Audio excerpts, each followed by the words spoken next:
I see Chuck Olson in there. I see Seaside. Hey, Barry, how you doing? Sir Droids. The whole crew is in there, and you can join us, too, by going to youtube.com and searching 98.5 The Sports Hub. Well, what went wrong last night? Giannis to Miami. I always knew it. And, you know, for those who may have been, get Giannis, whatever you can get, whatever. I've always wanted Jaylen Brown here with the Celtics, and I still want Jaylen Brown here with the Celtics. To me, that's what's best for business. 2 star players, top 10 players on the same team. I like that. And, you know, I'm no fool that if the Celtics had an opportunity to get one of the top 5 players and one of the best players on the planet and MVP candidate and guy who's won a championship, you go for it. And when you go for it, you have to give up talent. And I think we've always known when it came to Miami really only had Tyler Herro and Jaquez and picks, really, right? Picks. But the Celtics had the best player. In a way, I feel as though Miami, you know, I guess what I'm trying to say here is, was there really a winner in this? Like, did Giannis really go to the best team? Did the Celtics lose out on Giannis, but maybe upset the apple cart when it comes to Jaylen Brown? Are the Milwaukee Bucks really better with what they have now? And I know they got future picks and the lottery picks and all that unprotected in the future, and that's what you go for, right? You need as many kicks of the can as you can, and that's what they got. And in fairness, I do think that the Bucks got more from Miami than the Celtics were going to give up for just Jaylen and picks. But I do like that the Celtics didn't offer up more. But this has been my question all day long, and I need some clarity. We're going to talk to John Karalis later on tonight, Sports Illustrated. John's at the Auerbach Center right now for the NBA draft tonight. He's, the Celtics are doing something, I believe, with their season ticket holders, and I don't think we're really going to hear much from Brad Stevens tonight because the Giannis trade will not be official until July 6th. So I don't even think that he can talk about it. But this is the question. Did the Celtics really want Giannis? Or do they want to move on from Jaylen Brown? And it could be that they were willing to give up Jaylen Brown for Giannis. Like, it could be that. And I would have done it too, to be honest with you. But I still wanted Jaylen Brown. Like, in the end, would I have done the deal? Yes. But I still am glad the trade didn't happen. And if you listened to me last night or any night before this week, I wasn't one of those guys that was like, go get Giannis, whatever you can do. I've always liked the idea of Tatum and Brown playing together. I've always liked the idea of it. But did the Celtics really want Giannis? And I'm going to tell you, I think they really wanted him to the point where they would publicly make Jaylen Brown available. But they weren't willing to give up more than 2 first-round picks. And I assume it may have been this year's first-round pick, which is 27, which means nothing, and maybe next year's pick. But the reports are that they wanted more. They wanted an Hugo Gonzalez. They wanted a Baylor Shireman. So when I ask, did the Celtics really want Giannis? If they did, I think they would have given up Ugo and Shireman. So I don't think that they wanted him that much. I think they were willing to do it to see what it would look like with Tatum and Giannis and get one of the top 5 players and top 25 players potentially of all time in the NBA. But the question is, do the Celtics really want to move on from Jaylen Brown? And I'm not sure right now. He's been up. He obviously is probably upset. It's not the first time he's been involved in a reported trade. Back in years ago when Brooklyn had Kevin Durant, it was public that they offered up Jaylen Brown for Kevin Durant. He knows about that. And I don't know, since then he's done pretty good things, right? Won playoff games. Obviously, NBA Finals MVP, Eastern Conference Finals MVP, and was one of the top 6 players in the NBA a year ago. But he does have 3 years left on his contract, and he becomes extension eligible. He makes $60 million a year. His extension is going to be $75 million or more. And that's what I mean by, do the Celtics want to move on from Jaylen Brown? And on July 26th, that's the date. If he makes it that long, by the way. I'm wondering if the Celtics putting Jaylen Brown in the deal and making it public makes him upset to the point where July 26th comes around, he's still on the team.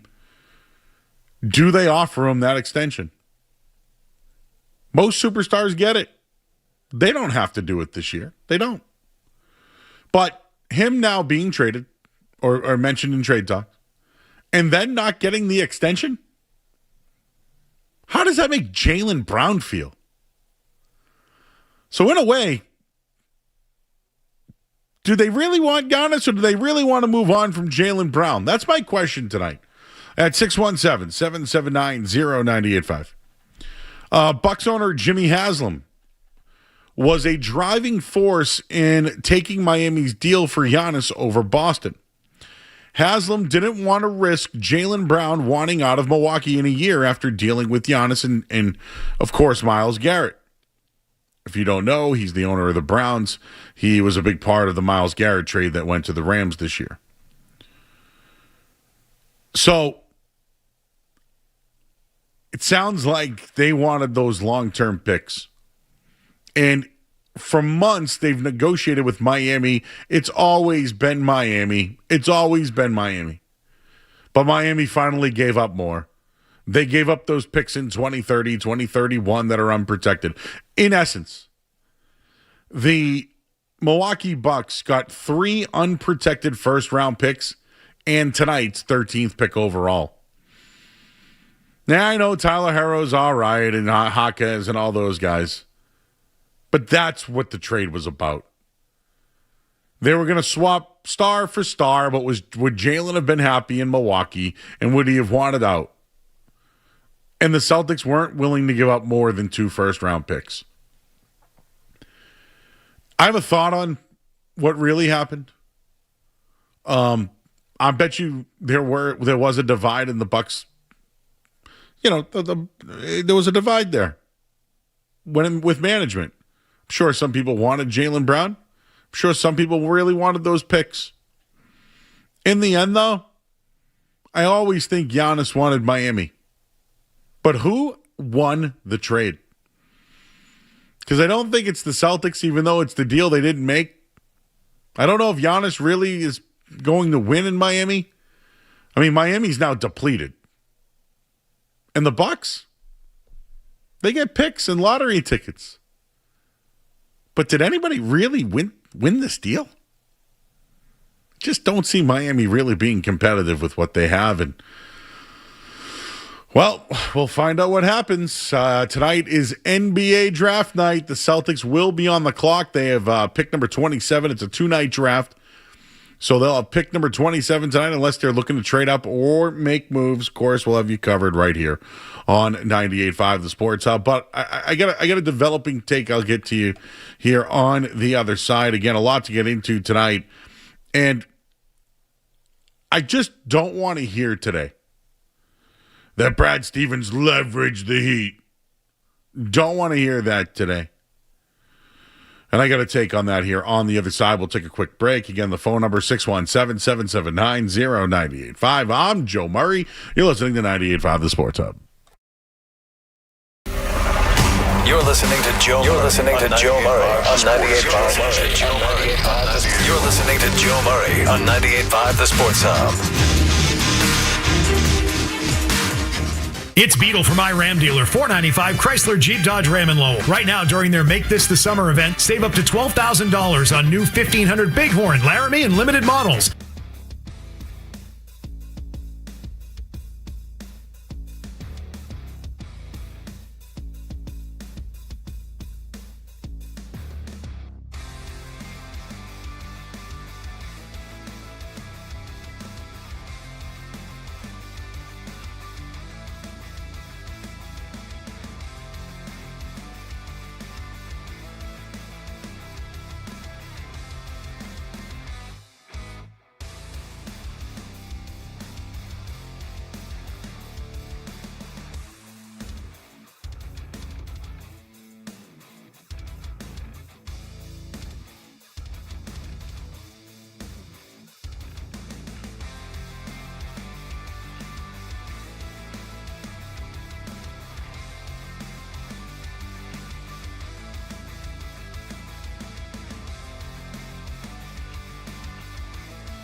What did I just do?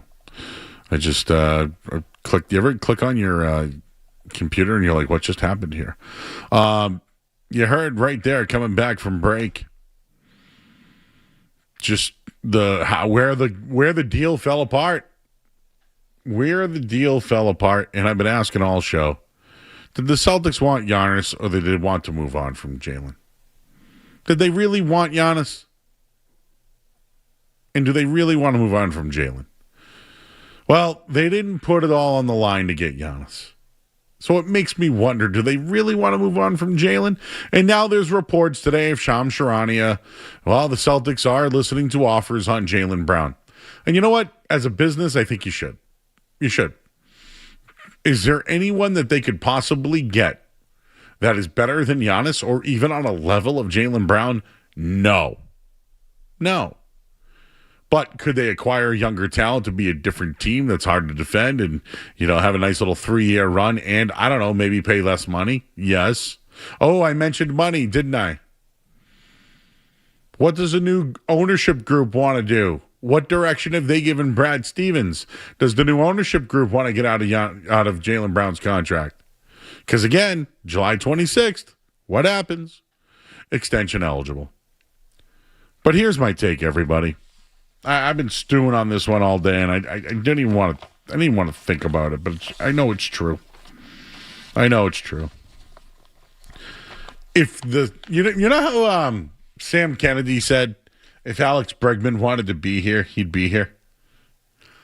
If the Celtics wanted Giannis, he'd be here. If they really wanted Giannis, he'd be here. You know what? You want Hugo Gonzalez? Sure, here you go. If you really want the guy, you give up stuff. You give up picks. It's what you do. Was anybody saying that when Kevin Garnett was brought here? I loved Al Jefferson. Al Jefferson was a great player. Did people care in the end? No, they got Kevin Garnett. So if you really want someone, you go and get it. So in a way, where I'm going with that is, did Brad Stevens one up or get one up by Pat Riley? I mean, Pat Riley and the Heat, they've been leeches for a long time, right? They've been hiding, they've been middling, they've been 8th seed. They finally moved on from Jimmy Butler, and they've been quiet. All right, Bam Adebayo, they're building the team around him. And they've been nothing. They've been worthless, useless. And finally, they come out and they get their superstar and they give up everything that they potentially have. They went all in. Yes, they had the better package. They gave up more because Pat Riley knows how to find big fish. Pat Riley finds LeBron James and Chris Bosh. Pat Riley somehow gets Shaquille O'Neal. Remember that one? Shaquille O'Neal? How about Alonzo Mourning? Way back when, Tim Hardaway, those guys. He knows how to land big fish, and he landed Giannis Antetokounmpo. And I know that Pat Riley hated Danny Ainge and hated when Danny Ainge got the best or the better player. I think Pat Riley outdueled Brad Stevens here. Brad had the better player and only 2 picks. The Bucks, they got 4 players, the 13th pick this year, and 3 unprotected first-round picks. It was a better package. It was better. But he knows what it takes to get the big fish. And I don't know if he's done yet. So for right now, I don't think Miami's a good team. And I don't know how they can get better with the financial situation. I'm sure Pat Riley will find a way. The question is now, how do the Celtics get better when it comes to with Jaylen Brown? And what happens at the draft tonight? Kind of interested to know all about that one there. But we'll bring in Skaz. We left here last night, James Scaramazino. You, me, Street Team Joe Riley was here. We got Derek in there today. And what was funny was when we were leaving, we saw these lights flashing, but it was because the Red Sox lost to Colorado, which we'll get to shortly. That should have been foreshadowing, Skaz. That should have been the foreshadowing because we got nothing all night. We waited. You had the breaking news sounder all ready to go. We had Derek and Street Team Joe made graphics for when Giannis is actually traded to Boston. Dude, there were reporters who actually had it as the Celtics are the front runners. I believe Chris Haynes said that about 20 minutes before he was traded. How'd that work? I would say he was wrong. Ooh, I got to take on the whole betting and Kalshi there. I'm sure was not involved at all. Yeah, because Giannis, right? Is he... he's affiliated with Kalshi. Big right? Partnership there, yeah. Yeah, that's why I wonder where Shams was last week, Awfully quiet. Very quiet. So, Skaz, I think we both agree. I think you and I both wanted Jaylen Brown here. But are you upset or are you kind of glad the trade happened or didn't happen? I think the Celtics are better with Jaylen Brown and Jason Tatum than they would have been sending out what they would have had to for Giannis. Seeing the package, I don't think the Celtics could match that package. They weren't going to give the future assets that Miami wanted. I think those picks will be much better because of Miami's future than they would be if they were the Celtics. I also think you can look at Jaylen Brown's trade value and what that actually is and have some questions there. But I still think, that this can be smoothed over. I still think your best route was firing Joe Mazzulla, trading Derek White and Peyton Pritchard and, Sam Hauser, those guys, and building around Tatum and Brown. That's where I've firmly been, since the offseason started. And seeing what it took for Giannis, I'm not convinced that Miami Heat team's going to win a title or is even a favorite in the Eastern Conference. So I'm perfectly fine with where the Celtics are. But Joe, I say that as we are, 30-something minutes away from the NBA draft, and Jaylen Brown could be traded in the next hour or 2 hours. So I'm still, waiting with bated breath. Who won the trade, in your opinion? Probably Milwaukee. But I agree. Probably Milwaukee. I don't think Giannis won. I mean, he's going to get paid, and he lives in Miami. He's doing just fine. I would rather get paid and live in Miami than get paid and be in Milwaukee. I'd rather be middling in Miami than middling in Milwaukee. Yeah, I just think the reports are now that they're not going to be able to retain Norm Powell. So who are you starting? Davion Mitchell and Andrew Wiggins? Like, it's not a very deep team. I don't love anything that Milwaukee got back, but they got lottery tickets back. They got a chance at a future. They got a chance at, a Giannis. Obviously that's super rare, and, a team like Milwaukee can only keep those guys for so long, but maybe they did maximize, or at least attempted to maximize their time with Giannis, and then when, a player like that forces your hand, you have to do what you have to do, and I do think the Heat offer was better than the Celtics, so I'm not sitting here saying the Celtics didn't want Giannis. I think the Celtics did want Giannis. I just don't think they had the package to get it done. I asked you this off the air. Did the Celtics want Giannis, or do they want to move on from Jaylen Brown? I think the Celtics wanted Giannis and were willing to move on from Jaylen Brown for Giannis. I don't think the Celtics are not.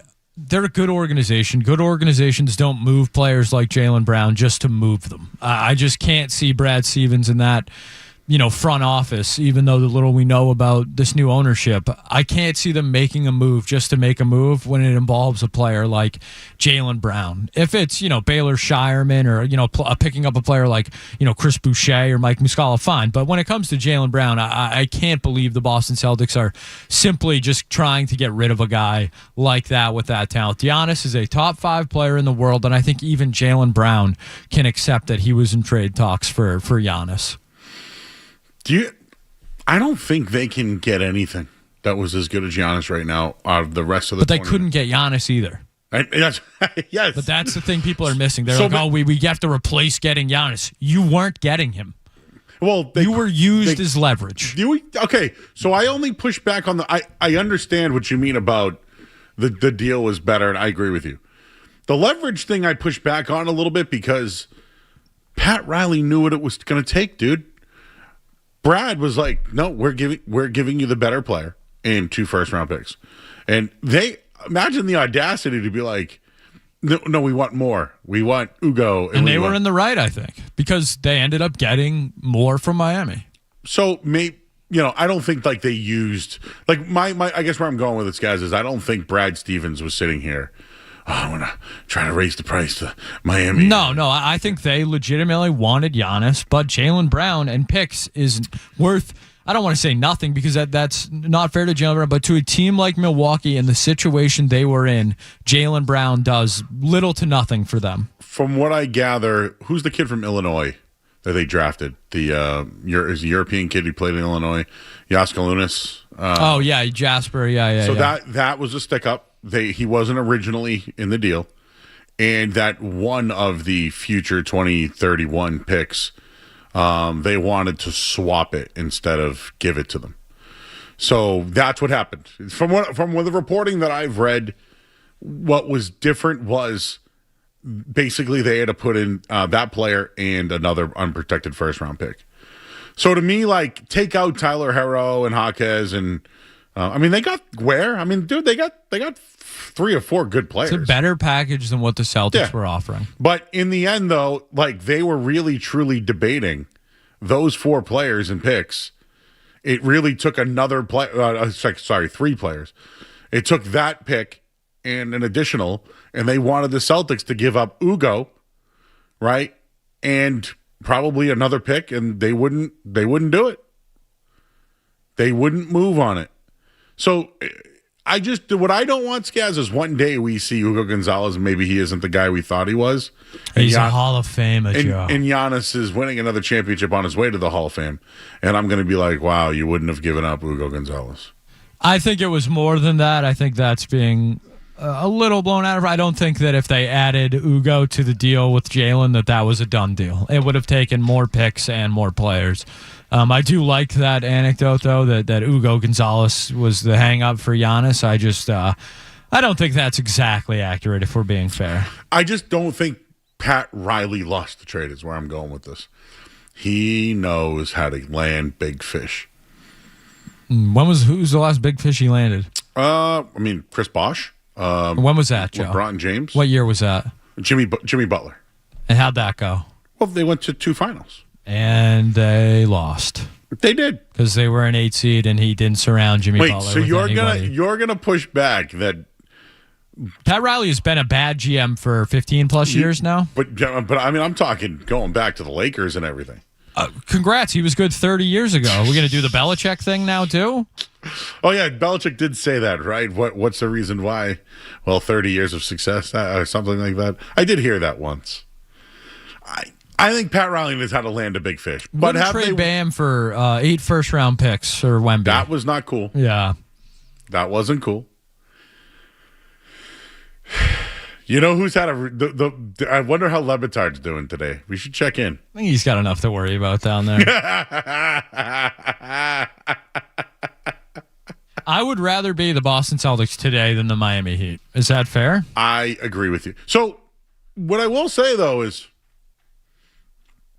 are the Celtics further away now from contention than they've been in the last 5 years? I'd say so. Let you know in 2 hours, Joe. I'd say so, though. Right now, I'd say so. I had a chance to talk to Sean Grandy earlier today. He still is on that they weren't contenders last year and thinks that they're really going to shake things up. Tonight would be a good night to do that, Joe. I did flat out ask him if Jaylen Brown is here on July 26th, will they offer him an extension? And he said they probably would. They probably would offer him the extension. But don't you think that's how they smooth things over, though? That if he's going to be here next year, he gets the extension. That was exactly what he said. If he's still here, because there's the draft free agency, that's how you smooth it over. I still just don't think there's anybody out there that they could get near the value of Jaylen Brown. And Giannis was the closest thing. All right, your thoughts, 617-779-0985. I've talked all night long. I know there's some people here that want to get on early. We'll take you right now. Let's start it off with tonight. We got Jay's in Boston. Hey, Jay. Hey, guys. How you doing? Good. Excellent. I think, I think ultimately right now, exactly what you said, you're not getting anything that's even close to Giannis. I don't think you're getting anything in exchange for Jaylen Brown that's even close to Jaylen Brown. And I was going to call in yesterday about this. I don't think they should even been, I get that you're going to listen on Giannis, but I think the focus should have been all along keeping JB, moving other parts, and getting Sabonis. You're talking about a guy that 2 years ago had 77 double-doubles. You put him in with JT and JB, helps JT all day, doesn't need to get the 11, 12 rebounds a game. If he does, you couple that with double-double from Sabonis, you got a much better team. Thanks, guys. I appreciate it. I have mentioned Sabonis. He only played 19 games last year. He's got a couple of years remaining. There has been some floated rumors out there that, Jaylen could go to Sacramento for some sort of Sabonis, Malik Monk, McDermott, and the 7th overall pick, that kind of thing. It's not better than what you could have got with Giannis. It's just not. But could you use your $27 million trade exception? Could you include some younger players and picks? You can make it happen. They're the Sacramento Kings. They gave De'Aaron Fox all that money, remember? Eric, in the car. Eric? How's it going, guys? So this took a big punch out of me last night. I think I was just about to fall asleep, checked the phone, seen the message, and was super disappointed. More so because I don't know where the Celtics go. We lose you, bud? The Giannis trade made sense. He covered up a lot of the holes. We want to attack the rim. We want to get bigger. He just made sense. And then even if we trade him now, I don't know what makes sense. I don't know what you guys honestly feel like, just not being in the media here in Boston.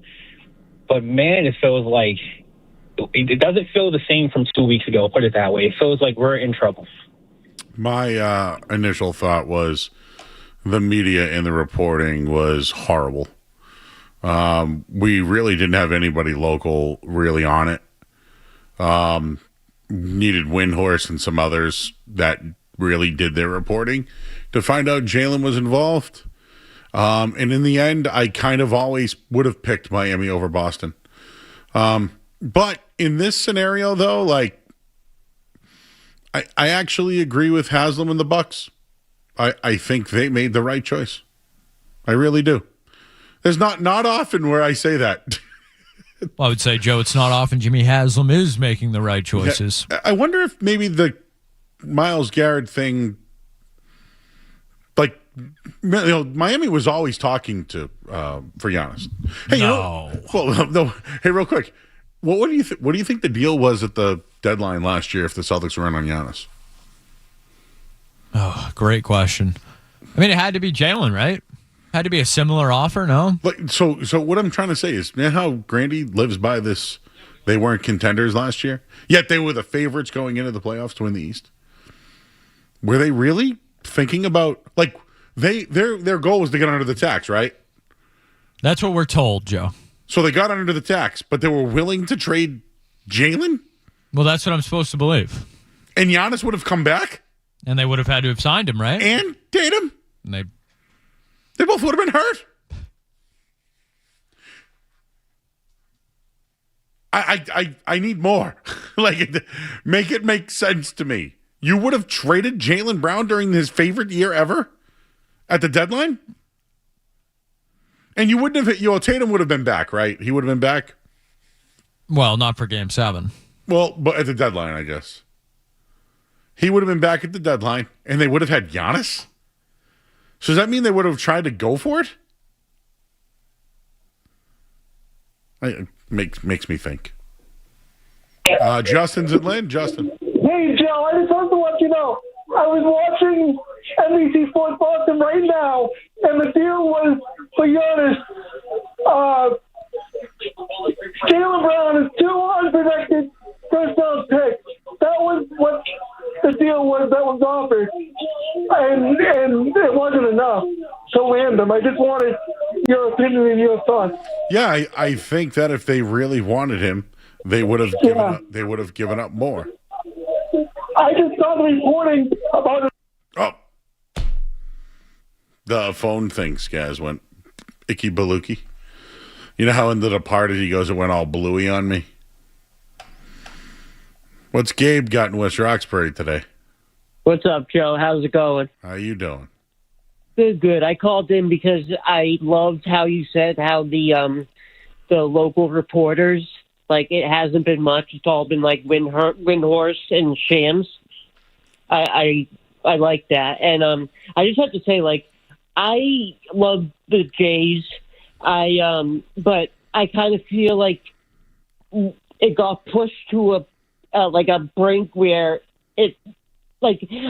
we had to get Giannis. But now, like, I don't know who we could even trade Jaylen Brown for that would get us equal value. So I'm very confused with it. And I just have to say, like, Brad Stevens, like, pointed out that, you know, the team, he felt that the team was not, you know, a team to, you know, go far in the playoffs.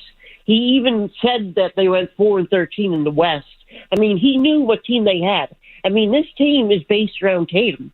I mean, people saying to trade Tatum instead of Jaylen, I'm sorry, that's crazy. That's just recency bias. And last thing, for on soccer, I've been doing some betting. First half favorites, money line. I've been doing that, and I've been 7-1. Did you take Croatia or Panama? Yeah, I did draw and under 1.5 goals for the first half. I really like doing the first half because teams, you know, are, you know, like Ghana. Like in the 23rd minute at Ghana, I took the under and draw because Ghana literally played 10 guys on defense. They didn't care about scoring. They were going to hold England, and England couldn't get anything through. I did at the 23rd minute, turned like, you know, I don't bet big. Just say I turned like 10 into 30 because it was good odds still at the 23rd minute. How about this Colombia-Congo match? I like Colombia, but like they're a big favorite, so I don't mind Colombia first half money line, but it's probably like around minus like 180 or so. You know what I also do too, if it's a real big favorite, what I've done with Messi, I've done first half money line in Messi, Portugal first line, first half money line in Ronaldo, and the guy from the Netherlands, Haaland. So all the, top players have been hitting. So I've been parlaying the first half money line and the anytime goal with the top goal scorer. And it's been working out for me. And hey, did you see the bet I sent you about the third round finish for Clark? It was like minus 120 and he had a 6-shot lead and it was minus 120 for him to be the leader at the end of the third round, not to win it. But and you could do a bonus. So I had like plus 102 for Wyndham Clark to be the leader after the third round, and he was up 6 shots. I know Sunday he like collapsed, but I'm talking about Saturday. And I sent it to you. I sent it to you like, get on this. It didn't make sense. Right. It was one of the easiest bets. You're the man, Gabe. Love you, Joe. Thanks, buddy. Gabe loves to bet. He used to. When I did Saturday mornings with Dan Lifshatz and the Bankroll Boys. You guys remember that? The Bankroll Boys? We used to do all the bets. I think this would have been our second World Cup. We were all over the World Cup last time. How'd Kane do today, guys? You see him at all? Not great from Harry there. He may have been cursed, according to Twitter, but, Ghana did. They parked the bus, as they would say. And Ronaldo broke out of his shell today. Against Uzbekistan, yes. I thought Uzbekistan scored that goal fair and square, and then Ronaldo was like, hey, man, he tripped my guy, dude. And then they got it reversed. And, that's soccer for you right there. Like, remember when Tom Brady would just walk up to a ref and be like, "Hey, man, he hit me," and then you'd see the flag fall. Even sometimes I'd be pissed. Yeah, even though I had the Patriots to win big. Told you, Scaz, 2007, Patriots in the over hit 11 straight weeks, dude. Imagine that. Imagine just every week, Patriots in the over, parlay, $100. Just keep rolling it over and rolling it over. Well, it did hit a wall eventually. But 11 straight weeks, though. Oh, baby. All right. Well, we're going to be doing a ton of basketball because the NBA draft tonight. We will talk to John Karalis. He is at the Red Auerbach Center. There's a big party going on there or something tonight.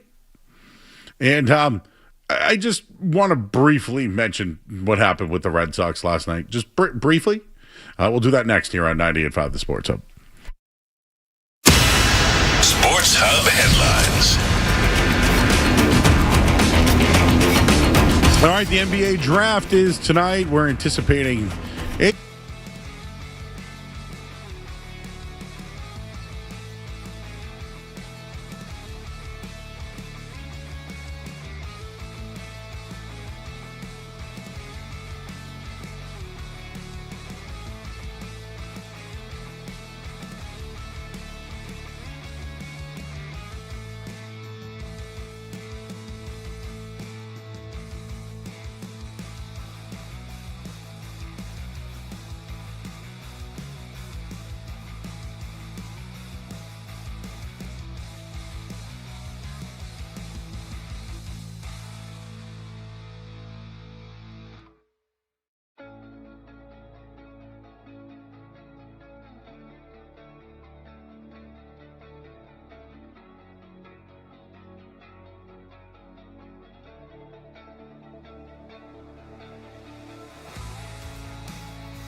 the Celtics are being aggressive. Last night, when the trade happened, Skaz, what'd you do last night?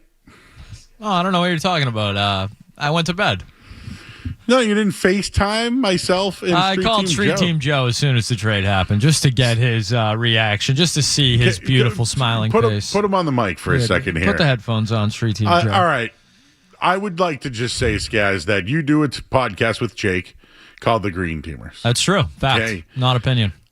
I think that as much as you might be labeled a Green Teamer, I personally feel that you are fair in your commentary. I would agree, Joe, wholeheartedly. Obviously, I wanted to fire Joe Mazzulla. I think they need to shake up the roster. But yes, I did have to deal with quite a bit of Giannis talk from Street Team Joe, an alleged Green Teamer. And I was just going to say, Jake also handles it in a reporting sense. Jake is the most professional, exactly, by far. So even though you guys are the Green Teamers podcast, the real Green Teamer is Street Team Joe. He's covered in goo on a daily basis. But Joe, I think you crashed out last night. I crashed out, Joe. It was bad. I was so upset, especially because I already rubbed it in Skaz's face that he was wrong, too. You have this thing about, no, this is funny. That's how I know you're like newer to radio. You want to win the debate so bad. But it's not about winning the debates. These things go on forever. It's about winning the debates. No, Joe, you got to understand is you might have lost the battle. You might have lost like this battle. But this is a war that will be ongoing forever. See, that's what he doesn't see. Yeah, he doesn't see it. It's a battle of attrition. Yeah. I'm stockpiling. Like you might have been chopped by the legs last night.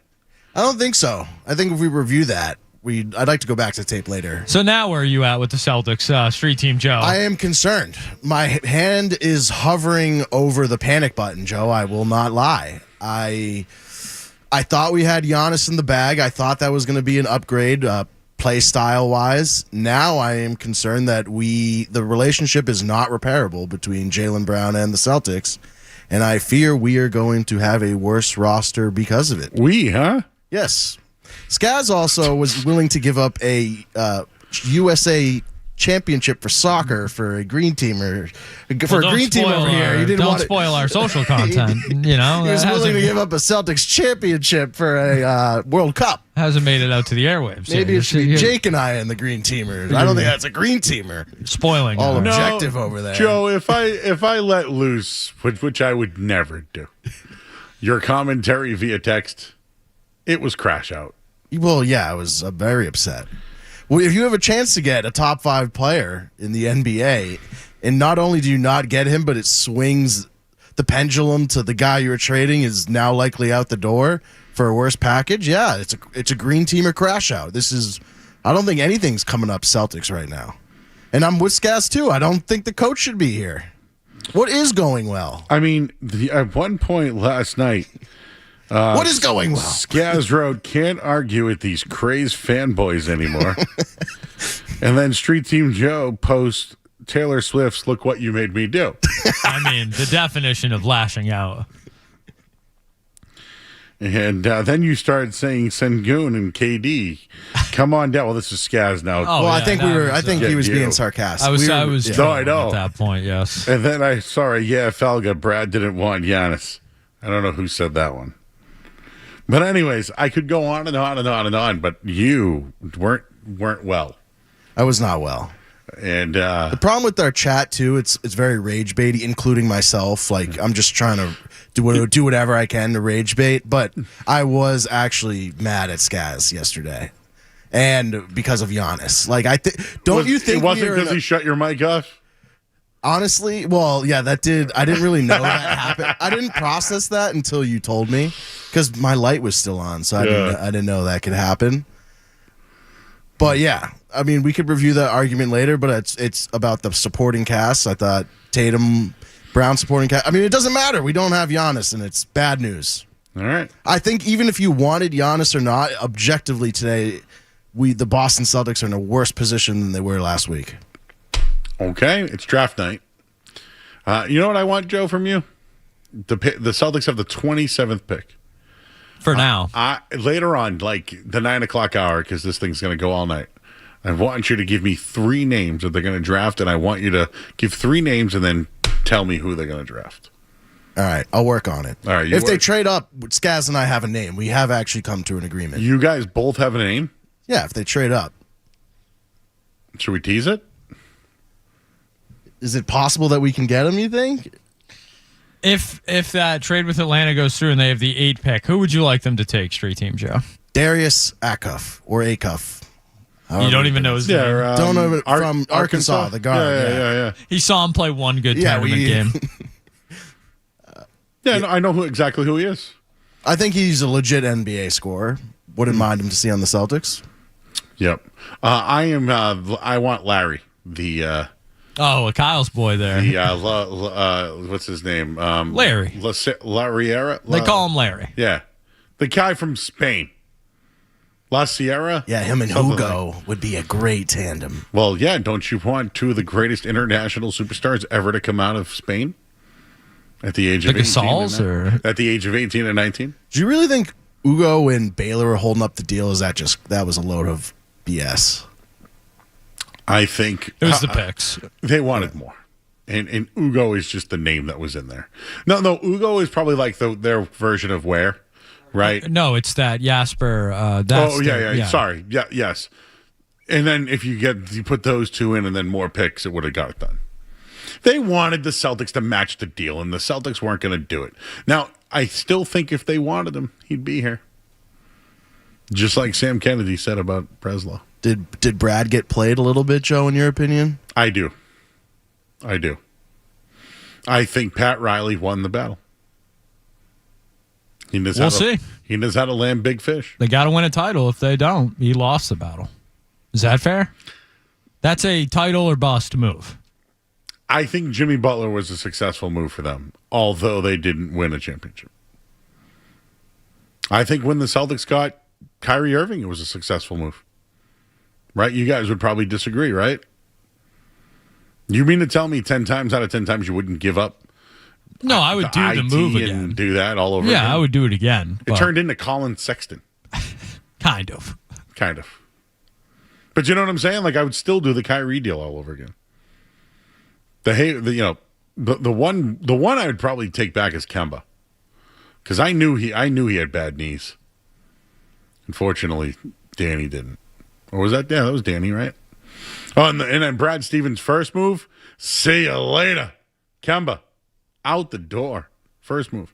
All right, Joe. Well, we'll get your predictions later, and I believe you're doing some social video as well. So we'll have all that. We got a break. This hour of the Sports Hub is brought to you by our good friends, because they are. And the NBA draft is just about to get underway. And it's brought to you by Valvoline Instant Oil Change. Enjoy quick and convenient vehicle maintenance this month. Visit NewEnglandOilChange.com. You can save 15% off your next draft oil change. And Valvoline Instant Oil Change, the official oil change of busy people. I'm Joe Murray. Don't go anywhere. There's more Joe Murray. On the way on 98.5 The Sports Hub.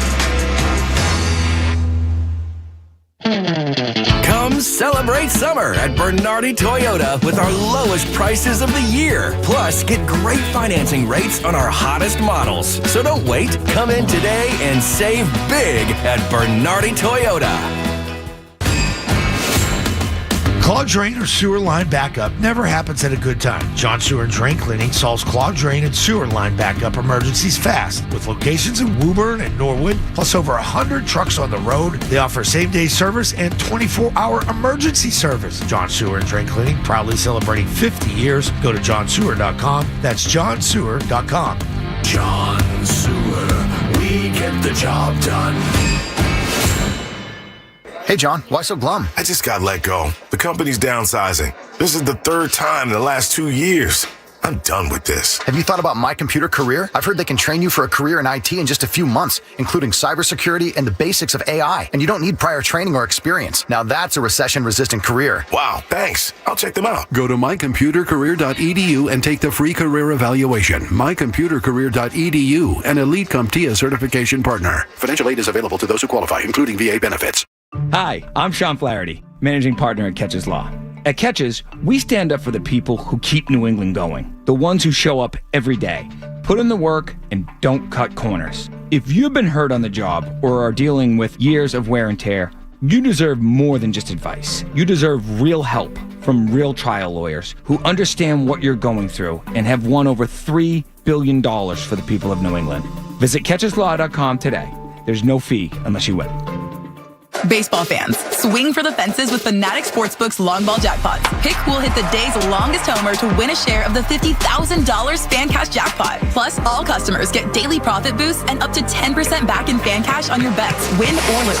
Winning hits different here at Fanatic Sportsbook. Must be 21 plus. Gambling problem? Call 1-800-GAMBLER or 1-800-MyReset. CT call 888-789-7777. MA call 800-327-5050. NY call 877-8-HOPE-NY. MD visit mdgamblinghelp.org. Offer not available in all states. Terms apply. See Fanatic Sportsbook app. Here in Massachusetts, 1 in 10 people have unclaimed property from things like uncashed paychecks, refunds from overpaid bills, forgotten savings accounts, or even stock certificates. The Massachusetts State Treasurer's Unclaimed Property Division is currently holding over $3 billion that could belong to you. It's free and easy to check and only takes a couple of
All right, back here on 98.5 The Sports Hub. I'm Joe Murray.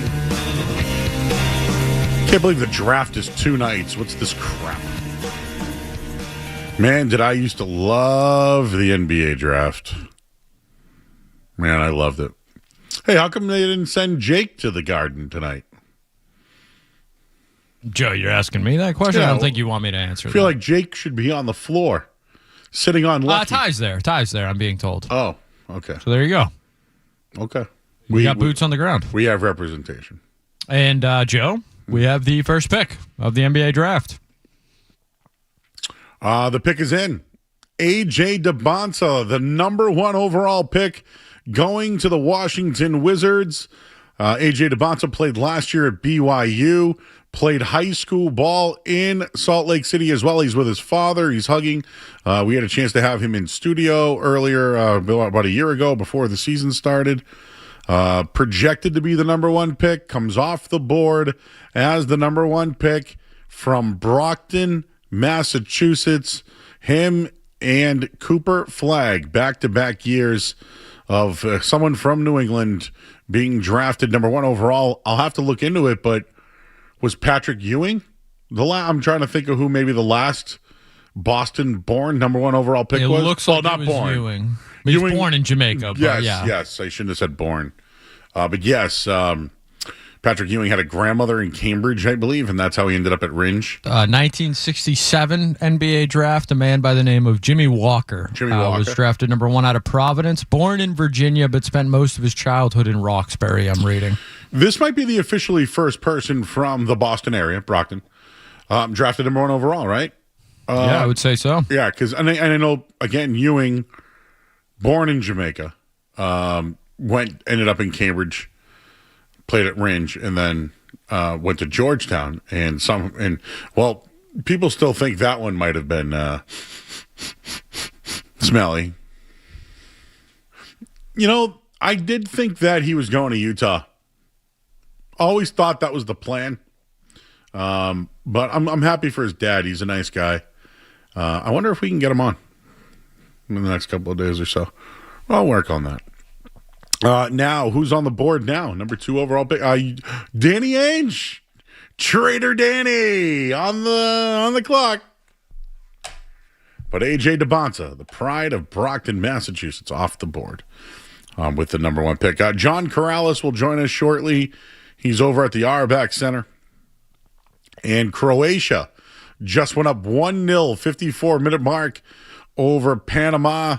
They just lit the lamp on that. Well, you can't really light the lamp in soccer, I guess, right? That'd be cool, huh? If every time there was a goal, the lights would flare. Yeah. Doug's in the car. Doug. Hey, guys. Thank you for taking my call. Look, I don't know if Milwaukee asked the question, but I really wish there was conversations around moving Tatum straight up for Giannis, keeping the Finals MVP Brown in town, and go for a title with someone who has a little bit more intestinal fortitude, because I see Tatum as way too passive of a player, and I just don't understand why people aren't talking more about moving him and keeping JB. So what do you mean to tell me, that you can trade a guy off an injury and he's worth a ton of value? Is that what you're thinking? That has nothing to do with the injury. I think they're both injury-prone players, right? But JB's healthy, right? Trade him while everybody thinks he's the bee's knees, and personally, I just don't see it. And I think JB can lead this team better than Tatum can. That's just my opinion. Hang on, the bee's knees? Wait, what? Bee's knees, baby. No, everybody loves him. Doug, Top 5 player in the NBA. Come on, he ain't even the number 1 player on the team. Brown's the Finals MVP. Where was he? I'm sorry. He led the team in points, rebounds, and assists. He shoots fucking every. It's tough, Joe. It's tough to talk to those You know what? people. Block that guy. I think he's done this before. Not very good points either. If you're going to swear, at least be funny. I think that guy's been trolling the show for a while. Who knows? He also called himself out for doing it on another show. That's why I know I can tell the voice. Very funny. Very original. Jason Tatum is much better at basketball than Jaylen Brown. It's not really a debate. It's not an opinion at this point. The NBA feels that way. The Celtics feel that way. I'm pretty sure they're aware of it. Real quick. How can you trade Jason Tatum, who's off a injury, who played and then couldn't finish the season because of said injury, how the hell would they get the best value for him? But for the people who say that, forget it. I'm not trading Jason Tatum anyways. Who's taking the foul shots at the end of the game with Jaylen and Giannis? Well, I probably want Giannis. But real quick, I'm being serious, guys. They can't trade a guy off an injury that didn't finish the season.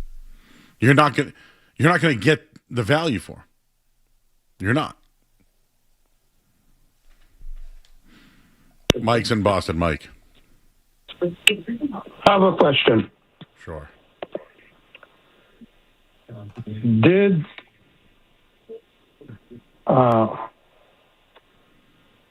Brad Stevens ever mention that he wanted to trade Jaylen Brown? He never said it, no. And he can't talk about it because the trade isn't official until July 6th. I didn't ask if he got to say anything. And did Jaylen Brown said he want to leave Boston? He did not say that. Okay. But why you guys carrying on like if Jaylen Brown want to leave Boston? He didn't say anything like the last thing I heard him say is that he want to stay in Boston. Yeah, but they can still trade him, dude. I'm not talking about whether they want to trade him or not. But you're talking one thing, and I'm saying something else. You're saying that he didn't say it, and I'm telling you that he can say whatever he wants. They can still trade him. Okay, well, let's see what happens. Yes. Let's see what happens. Let's talk to John Karalis. Strong phone calls tonight, Joe. Strong.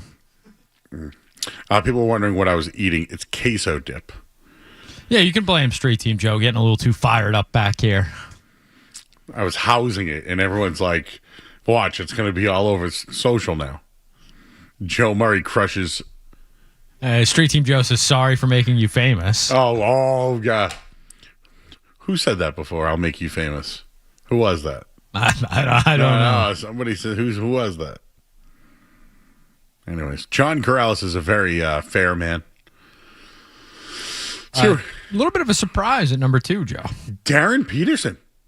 Who I believe refused to work out for Danny Ainge. Ainge don't care. Absolutely, and that's why I love him. Kind of love him for that. Hey, at least Darren Peterson's smiling. For now. Maybe they're just drafting him for someone else. Could happen. John Karalis, Sports Illustrated, next here on the Sports Hub.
All right, back here on 98.5 The Sports Hub. The NBA draft is underway, and, well, A.J. Debonsa off the board, number 1 overall pick. Of course, BYU in Brockton, Massachusetts. It's just moving along here. We know Peterson went second. Right now, Memphis, I believe, just drafted. We'll find out what their pick is in just a second here. But we want to go over to the Auerbach Center right now at the moment where the Celtics are having a big draft party. And joining us right now on 98.5 The Sports Hub, John Karalis, Sports Illustrated. What's going on, John? How you doing, bud? I'm doing great. How you doing? What's it like over there today? I know they really can't talk about the trade, but what's the vibe in the room today at the Auerbach Center for the draft party? Kind of quiet. Everybody of note is holed up in the war room, and so they're kind of doing their thing. We're going to wait and see what happens afterwards, but so far it's just been really quiet around here. Do you feel there's a shift in the organization happening ever since Brad Stevens' press conference? And I'm not going to say missing out on Giannis, but maybe now Plan B from Giannis. Yeah, I think there kind of has to be a little bit of a shift. When Brad spoke at the end of the season, he specifically said that when the team is whole, they're really good, and there's going to be more work around the margins. And he wasn't asked specifically about that. Kind of offered that up, so I really thought that's how they were going to go. But clearly, Brad had the intentions to try to get Giannis Antetokounmpo. They made a pretty big push for it. I think Jaylen and 2 first-round picks is a good offer. But now it's very clear, I think, that either they have to offer Jaylen an extension and mend the fence, or have to start fielding offers for him. Something has to happen pretty quickly, I think, with Jaylen, which if he's moved, obviously that's a significant shift for Brad and the organization. I've been asking this question all day, so I'll ask you, but did the Celtics really want Giannis, or do they really want to move on from Jaylen Brown? That's an excellent question. I think it's mostly they wanted Giannis, understanding that by making that pursuit, they'd also have to be willing to move on from Jaylen Brown. I don't know that let's just pretend that Giannis wasn't available. I don't know that this would be the season that they would have just said, okay, Jaylen, he's out of here. But I think they are also understanding that if you're going to put him in this kind of offer, then you have to have a plan B, a plan C, because you can't just be like, hey, we're going to pursue Giannis and then afterwards just do nothing. They had to have a plan B that's talking to Jaylen along the way and making sure there's a way to kind of keep him in the fold and keep him on board, or a plan B of, hey, if this doesn't work, we have other options, other kind of teams, other offers or avenues to kind of move on. So I think this started out as look, go for Giannis because he is an upgrade. He, is a former MVP, and Jaylen just isn't quite at that level, but also with the understanding that what you're getting into by doing this, and you might have to just move on anyway. Well, here we are now on draft night. There's reports from Shams that the Celtics are at least being aggressive, taking calls. Doesn't mean they're making calls. But you mentioned everyone's in the room tonight. Do you think they're listening to all options on draft night tonight regarding Jaylen? Yeah. Listen, you have to at this point. Like you can't suddenly get cold feet over this. Like you've made this move. Now you have to understand that the rest of the league, it really is a bunch of vultures. And once they see a potential opening, they are going to kind of swoop in. Now, I don't know what kind of offers this is going to generate for the Celtics. It's going to be like they know that Jaylen is a very valuable player, but I'm sure teams are going to do what they're supposed to do: try to lowball the Celtics, try to say, "Hey, man, you guys are going to be dealing with malcontent." and we have no guarantee that he's going to want to be where you trade him. So we can't give up a bunch of assets. We can't give up a bunch of picks. So it's going to be, I think, a bit of a process, but you have to listen. You have to take all the calls. And, like, you never know. Like I always say, you never know when a Nico Harrison's going to call up with a Godfather offer, like a Luka Doncic type of offer. Maybe somebody out there really, really values Jaylen and sees this as an opportunity, and you can kind of take advantage of somebody's desperation. Maybe somebody that thought they could be a third team, fourth team in the Giannis deal can pivot and say, hey, this is a pretty good backup plan. So, yes, they have to listen to everything. We're talking with John Karalis, SI.com. John, is there a line in the sand on a date that maybe they're starting to be, all right, Jaylen's going to stick around here and we got to start to build a team here? Is there a certain date that you look at before free agency? And I only ask that because July 26th, you know that he's extension eligible, right? Well, they would have to probably make a move before it got to that, right? Listen, if the intent is to keep Jaylen Brown, you have to get the agreement that he's going to sign that now. You have to offer it now and make it clear. We were only pursuing this because it was Giannis. Giannis is a once-in-a-lifetime opportunity, and we're sorry that this is what it took, but that's the only offer they would listen to. So here's your max money. Agree to it now. We'll give it to you. We'll move on. We love you, blah, blah, blah. So I do think that if he's going to stick around, that'll be the plan. The line in the sand, I do think there has to be some kind of line, just because you have to figure out what kind of team you're building. If you're building around Jaylen and Jason, then it changes the dynamic of who you're going to go get in the offseason. If you're going to make a trade, this is just me throwing a name out there, New Orleans for DeJounte Murray and Trey Murphy.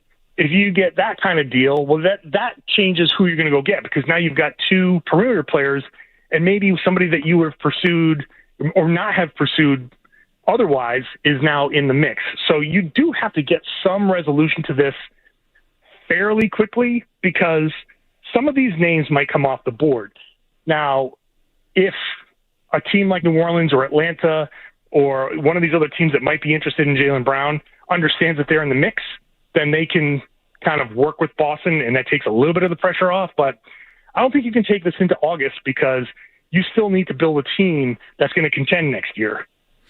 I was just going to ask about ownership and money. Clearly, if they were going to take on Giannis, they would have spent the money. Now that Giannis isn't available, could that influence the team of potentially staying under the apron and tax once again this year? Well, I still think they were going to try to stay under the tax, even if they got Giannis. I mean, the salaries match pretty closely, so they probably could have still done it. But I do think that it is a little bit of a priority, because resetting the repeater tax does allow them to do a lot more next year. And I think it's pretty obvious that the building process is around Jason Tatum and his timeline, and you want to maximize that as much as possible. Going and spending money into the tax this year is not going to help that along. You want to get underneath the repeater, reset a few things, and then you can, next year, when the free agent class might be a little bit better, you can spend a little bit more freely. You can get back into the tax, and you have more options. So I think that staying under the tax, it's not a saving money thing. I think it's just a business, like a sound business thing. I think that's just where the league is this year, or moving forward with the CBA. So I think that's still a priority. All right, I don't like 2 nights of the draft, but we got night 1 currently underway. The top 4 picks, we know who they were, but the Celtics obviously draft 27th. Maybe they'll be aggressive. Maybe there's a move, but who do you think they should, not so much a name, what type of position? Should it be a Euro stash, anything like that? Is there anything you think that they should focus on in the draft tonight? You know, at 27, the formula to me is find a guy that has at least one good NBA skill, right? One skill that you can point to and say, that flies in the league right now. Can we develop something around that? So it doesn't matter to me if it's a big, if it's a wing, if it's a point guard or anything like that. To me, it's just finding a guy that you can develop and have that one thing, be it shooting, passing, something you're like, okay, this is a legit NBA skill, and our development team can figure out the other stuff over the next year or two. Final one for me. Hugo Gonzalez was rumored to be not on the table in the trade. Did this put added expectations and pressure on him now? Was it fair to him? And now I guess we have to have expectations for a big summer league, right? Well, I love Hugo. I'm one of the biggest Hugo fans you're going to find. I think that kid is going to be something really special. Now, what that is he going to be an all-star? Hopefully he can get to that level. Yeah, listen, I don't think this was an Hugo makes or breaks the deal, but I understand that around, like, people when they hear that, that's going to kind of be stuck on him. I think just for the sake of, the Celtics and some good press, it'd be nice for him to have like a 25-point performance in his first summer league game, just so people can be like, oh, okay, I see it, I get it. Because he goes out and stinks in summer league, people are going to hop all over it. People are just waiting to pounce and be like, that's why we don't have Giannis. Mm-hmm. So, but I love the kid. I don't think this summer league is going to make or break his career. I think he's got a lot of great skills. I think he's got a lot of potential. So whatever happens in summer league doesn't really matter to me, but it still would be nice to have him perform in summer league. Oh, I'm ready. I'm going to be watching. I'm sure you'll be out there, and everybody can check out. I'll be there. Everyone can check out John's article, SI.com. 5 thoughts after the Giannis trade, including Jaylen Brown's future. John, appreciate it, man. I know you're busy over at the Auerbach Center. Thanks so much for joining us, and good luck tonight, my man. Thanks a lot. See ya. You got it. He's John Karalis, everybody. SI.com. Go give him a follow. Go follow read his stuff as well. All right. Well, I guess it's tight in that building from what I gather. And everybody's locked in a room. I'd like to be there tonight's guess. You want to hear Brad? He can't say anything. Like, he can't say anything about the Giannis trade. He can talk about Jaylen Brown, though. He can? I'd be like, hey, Brad. What's up? Oh, this is the great divide for green teamers, huh? I think in the end it's the trade you don't make, Skaz. I am fully on board with keeping Jaylen Brown. What did he say? Trey Walker and Trey Murphy and who? Oh, Dejounte Murray. Oof. He was hurt. Good. I mean, he's coming off an ACL too, isn't he? Theoretically, or Achilles. Theoretically, Murray. Yeah, actually, him and you know what's funny? Him and Tatum are buddies because they're buddies because they tore ACLs together, or is it Achilles? Achilles. Yeah. Achilles for both. Oh, I didn't think about that angle. And then another thing, why would Jaylen want to go to New Orleans and then sign an extension with him? The one thing that I like that John said tonight, and I said it earlier tonight. If you want to make things right with Jaylen Brown and like tonight, you field calls, you tell all the teams, hey, tonight, give us your best offer, or he's off the table. You can ask Jaylen right now, hey, we want to mend fences. We're going to offer you the deal now. It can't be official until the 26th. Do you want to stay in Boston? And here's the extension. Isn't that the way to make things better for Jaylen Brown? So I agree with John Karalis on that one. You want to mend fences. You offer him the extension now, of course, can't be official until the 26th. All right, 617-779-0985. Skaz sent you a photo in Slack. I knew about this, actually. Only because I saw my buddy Tom Carron. I'll tell you what that is on the other side. You listen to 98.5 The Sports Hub. Sports Hub.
Wonder if Panama can knock one in here in the next 10 minutes or so. I doubt it.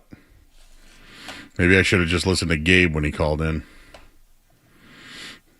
Anyways, our YouTube numbers are up big time. So I don't know if the show's growing. Is it the Scots that are watching? Is it because of the World Cup, Skaz? Like we're getting people from Croatia and Panama and everywhere? Or maybe the show is just better? I don't know. Maybe it's Street Team Joe. Maybe Street Team Joe's edition has impacted our YouTube chat.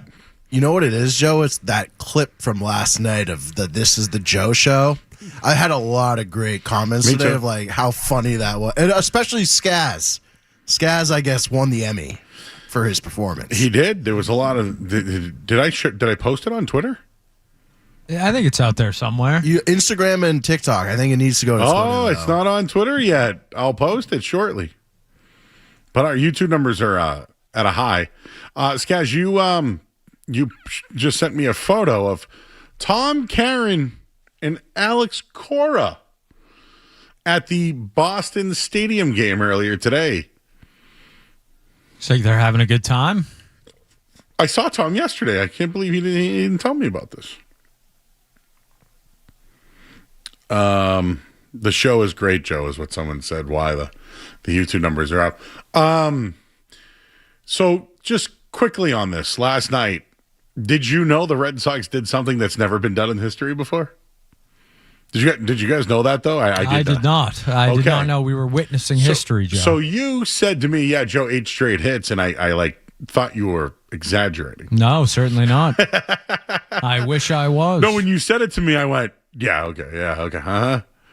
No, they actually, they got it out in the 8th inning.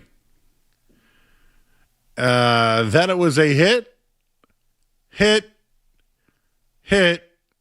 throw the guy out at home plate, bunt, then guy overruns second base and is out.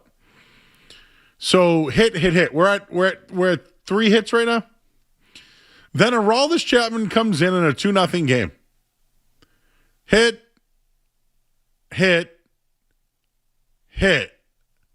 So that's 7. And then another hit that was a triple that cleared the bases to win the game. So did you know that was the first time in Major League since 1920 in the ball era, live ball era, that there have been 8 hits and it ended on a triple, a walk-off. It's never, ever happened before, guys. Never happened before. And between Whitlock, Chapman, and Duran, what the hell is Duran doing out there? It's like me trying to find my remote or my phone when it's in my pocket, but I'm looking through the couch cushions, but it's in my pocket still. You know? What was Duran doing out there? For real? Was he afraid of poison ivy or something out there? Did the altitude get him? What the hell was he doing out there? I had no clue they were going to lose the game that way. And then they lost the game, and then I was shocked. So I have now watched Aroldis Chapman lose 2 games in a row, and I am ready to move on from Aroldis Chapman. I'm ready. It is time. It is time, sir. And, well, at this point, Aroldis Chapman sat at his locker last night, full uniform, for 42 minutes. For the first time in 11 months, he had lost a lead. In the moment of truth, the balls went to the corners, he said. He literally sat in silence for 42 minutes because, he knows it's over. He knows it's over. Red Sox are underway right now. Do I even bother looking? You think we're going to, eventually not mention them in the headlines anymore? Well, Joe, you mentioned our, bursting YouTube numbers. Maybe your friends over there at Nesson are part of that. Their ineptitude may be helping us, Joe.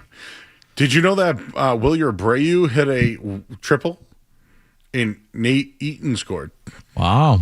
So it's 1-0. I almost said. See Milliken's nipples? Is that how you learned? Oh, my God. No. But do we get him? I mean, you would hope so. Hey, he's been a little MIA lately. What's going on with that? I saw Beetle was on with them. I don't know which version. I think it was Section 10 or whichever it's called now. But yeah, I saw Beetle was over there with those guys. Mm-hmm. And did you see who's on the mound tonight for the Red Sox? Who would that be, Joe? I have no idea. I don't care. I don't work at Nesson. Maybe it was one of those sunny days. Well, let's hope he doesn't ruin his trade value again. That would be tough. No, because Chapman could be. Yeah, I would say so. Chapman could be, and if he has a bad night tonight. You're a playoff team. You want Jaron Duran playing left field for you? In the playoffs, you want him out there making decisions? You know what's funny? He's not a good outfielder. No, never has been. But like, why does he suck? Left field at Fenway, not really that difficult either. Not that that's where that was, but just kind of proves the point even more. God, they haven't had a left fielder in a long time, huh? Like, even when Roman comes back, is he even good out there? Doodle Arm Anthony? I don't know. I haven't seen him in a while. Ramen Anthony. All right. Well, you know what we're going to play next, right? Are we, Joe? You think we're going to be able to get through it tonight? Well, yes, because we're early. Look at the time. That's right. We're right on time. This hour of the Sports has been brought to you by Valvoline Instant Oil Change. Enjoy quick and convenient vehicle maintenance this month. Visit NewEnglandOilChange.com. You can save 15% off an extravagant oil change at Valvoline Instant Oil Change, the official oil change of busy people. I'm Joe Murray. What's it going to be, McFly? Are you in or out? We'll do that next on the Sports Hub. What's it going to be, McFly? Are you in or out? Don't go anywhere. There's more Joe Murray.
Indeed, I'm the best. Success is... We're right back to In or Out. No commercials. Just a headline here on 98.5 The Sports Hub. From the Town Fair Tire Studio, the game is on the Sports Hub. Goes to the backhand and score! Two-hand slam! Boston's home for sports. I love this team! 98.5 The Sports Hub, a Beasley Media Group station. Sports Hub headlines. All right, NBA draft currently underway at the moment. AJ DeBonta off the board at number 1 from Brockton, went to BYU. The rest is Peterson, Boozer, Wilson. We'll give you the whole thing coming up in a little bit. Red Sox in action right now. Colorado 1-0 over the Rockies. Wilyer Abreu with an RBI triple, top of the second inning. And Croatia 1-0 over Panama. England, Ghana 0-0. And that one, Portugal 5-0 over Uzbekistan. Coming up at 10 o'clock, Colombia and the Congo. Headlines are brought to you by John Sewer and Drain Cleaning, keeping drains flowing for homes and businesses in the greater Boston area since 1976. Go to johnsewer.com. I'm Joe Murray. Boston Talk Sports. Drake May. We all know what, but we won't say what. Yeah, worst take on these airwaves in the last 24 hours. We may not take a call today. The Sports Hub. What's it gonna be, McFly? I don't know. Gotcha. I know. All right. Well, so as far as my picks go, because we have to get right in and around, I did okay. I went 1 through. Of course, Dallas had to screw it all up.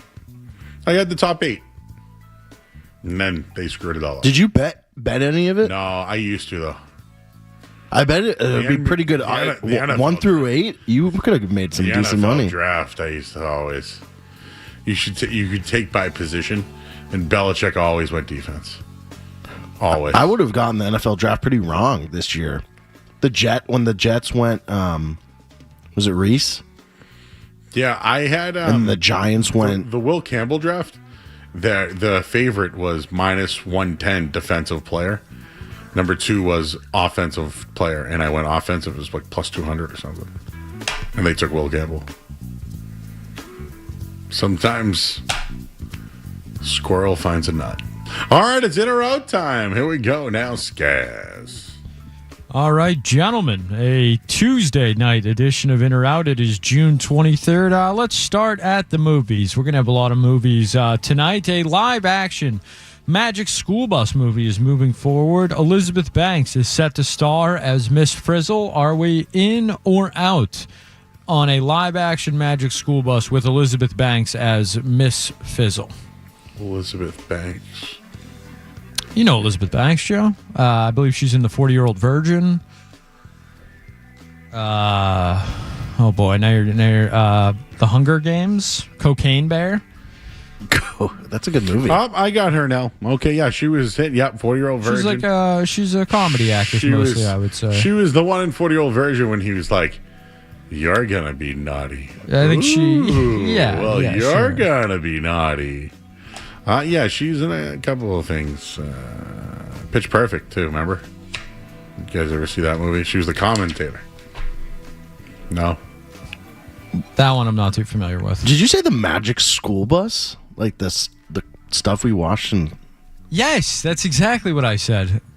I can't believe that's still around. They're making a movie, Joe. I mean, that used to be if the sub was in, you had a sub come in, teacher was out, and you were playing the Magic School Bus, you knew you were in for a great day of school. So are you in or out? No, I'm in. But I don't think it's going to be any good. I don't care. But I do like her as an actress in. All right, we will head to Subway for this next one. A Subway is launching hot dogs for a limited time. The Sub Dog is an all-beef hot dog inside Subway's signature bread. The foot-long version packs 1,280 calories and is available for a limited time. Are we in or out on the Sub Dog, Subway's hot dogs? In? A foot-long dog? Think about that bread, though, dude. Their bread is what makes the sandwich. See, the meatballs convinced me they could do it right. Do you know what I would do? I'd cut the foot long in half. You'd slice it. Yes. Did you see 1,200 calories for a hot dog? Oh, boy. Since when do you care? Since as of he's on a diet yesterday. Yeah, but 1,200 calories would do you for the night. Yeah, but a hot dog doesn't fill me up. All right, if I have how many hot dogs do you have to eat to fill yourself up? Mine's at least 4. I'm 2. If you had nothing else, no sides. All right. No side, just pure dog. If it was a 4th of July cookout, I could rock 4 easily. I could probably rock 4 in a burger. Yeah. And then later on, I would, after all my activities, a night dog. I'd be eating. But I would legitimately be raw dogging. I would grab the dog and I would eat it raw, and then I would grab the patties and eat it raw. And you know what I would do? I'd probably take a patty and a dog and wrap the patty as the bread and eat the dog like as a sandwich. What's your ideal 4th of July plate, Joe? Oof. I don't do the real cookout thing anymore on 4th of July, but man, well, now that you got me thinking about it, hot dogs, hamburgers, steak tips, and for sides, I really like rice. I'm a rice pilaf guy. Pasta salad? I'm not, I can eat it, but I don't like cold raw. But I can eat pasta salad. I'm not a coleslaw guy. Out. Corn on the cob, mac and cheese, chips, lots of chips. You know what I've been more into lately, even though it's not healthier, but I used to think it was as a kid, is pretzels. Love pretzels. Like Auntie chips. Dot's pretzels are like, oh man. I used to do the rods back in the day. The pretzel rods? Yeah, and I dip them in my soda and I eat them. Wait, you dip pretzel rods in your soda? Dude. Okay, I'm a large human. I've done a lot of fat things. You know what my favorite fat guy thing to do was?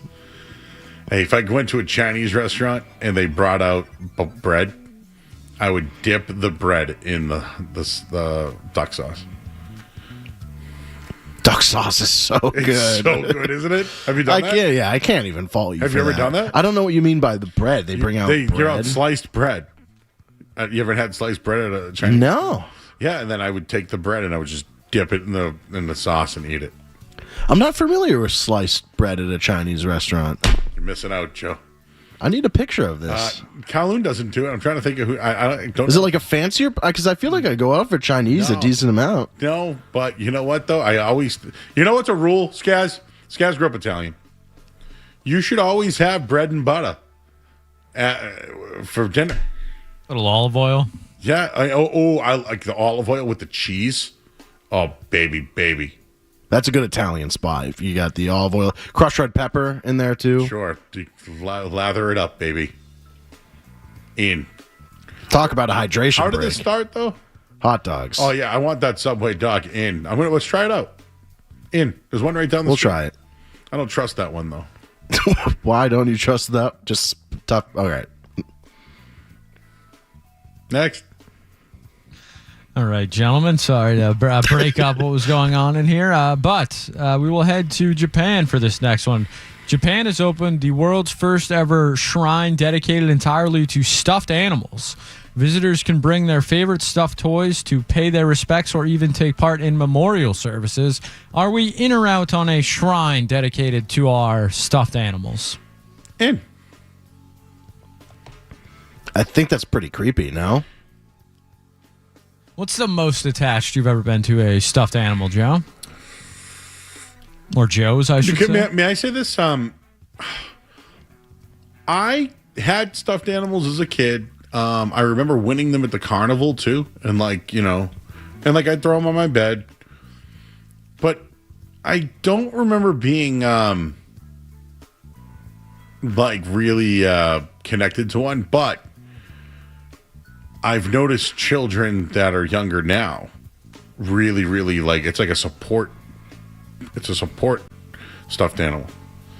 It's like they go out to dinner, they need their bunny, right? Or they need their this, or they need their that. Have you ever seen that, Joe? I've seen kids with needing an iPad, maybe not a stuffed animal. I think that's more like 10, 15 years ago. you see is Derek laughing? No, Derek and Chris laughing the call screener says a Chinese food fat guy thing for Joe. I'm not familiar with the bread. I'm really Let's just take it. Sully, what do you got? Joe, definitely Tahana and Mansfield used to bring the rolls out, and I definitely dunked the roll in the duck sauce, so that's awesome. Isn't it so good, though? It's ridiculous.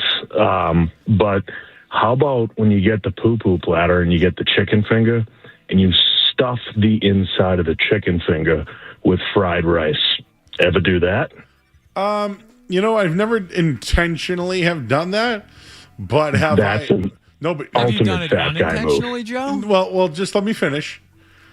I would take the chicken finger and then all the, whether it was rice, spare ribs, like the chopped up stuff, would I then use the chicken finger as the rounded up spoon to clean the plate? And then yes, eat it? that's what I'm talking about. Yes, But all right, very similar. I wouldn't That's stuff it like a pepper or a joint. You know what I'm saying? No, you smash some rice in that Exactly. thing. Yeah, you Shut smash. your mouth. Yeah, you smash down on it. Yes. Like you're You putting out a scoop and cigarette. smash. It's a scoop and smash. The scoop and smash. Thanks, Sully. The scoop and smash. That's an expert right there. He knew. He called because he knew. And he wanted to be like, I wonder if Joe's a scoop and smash or a smash and scooper. Yeah.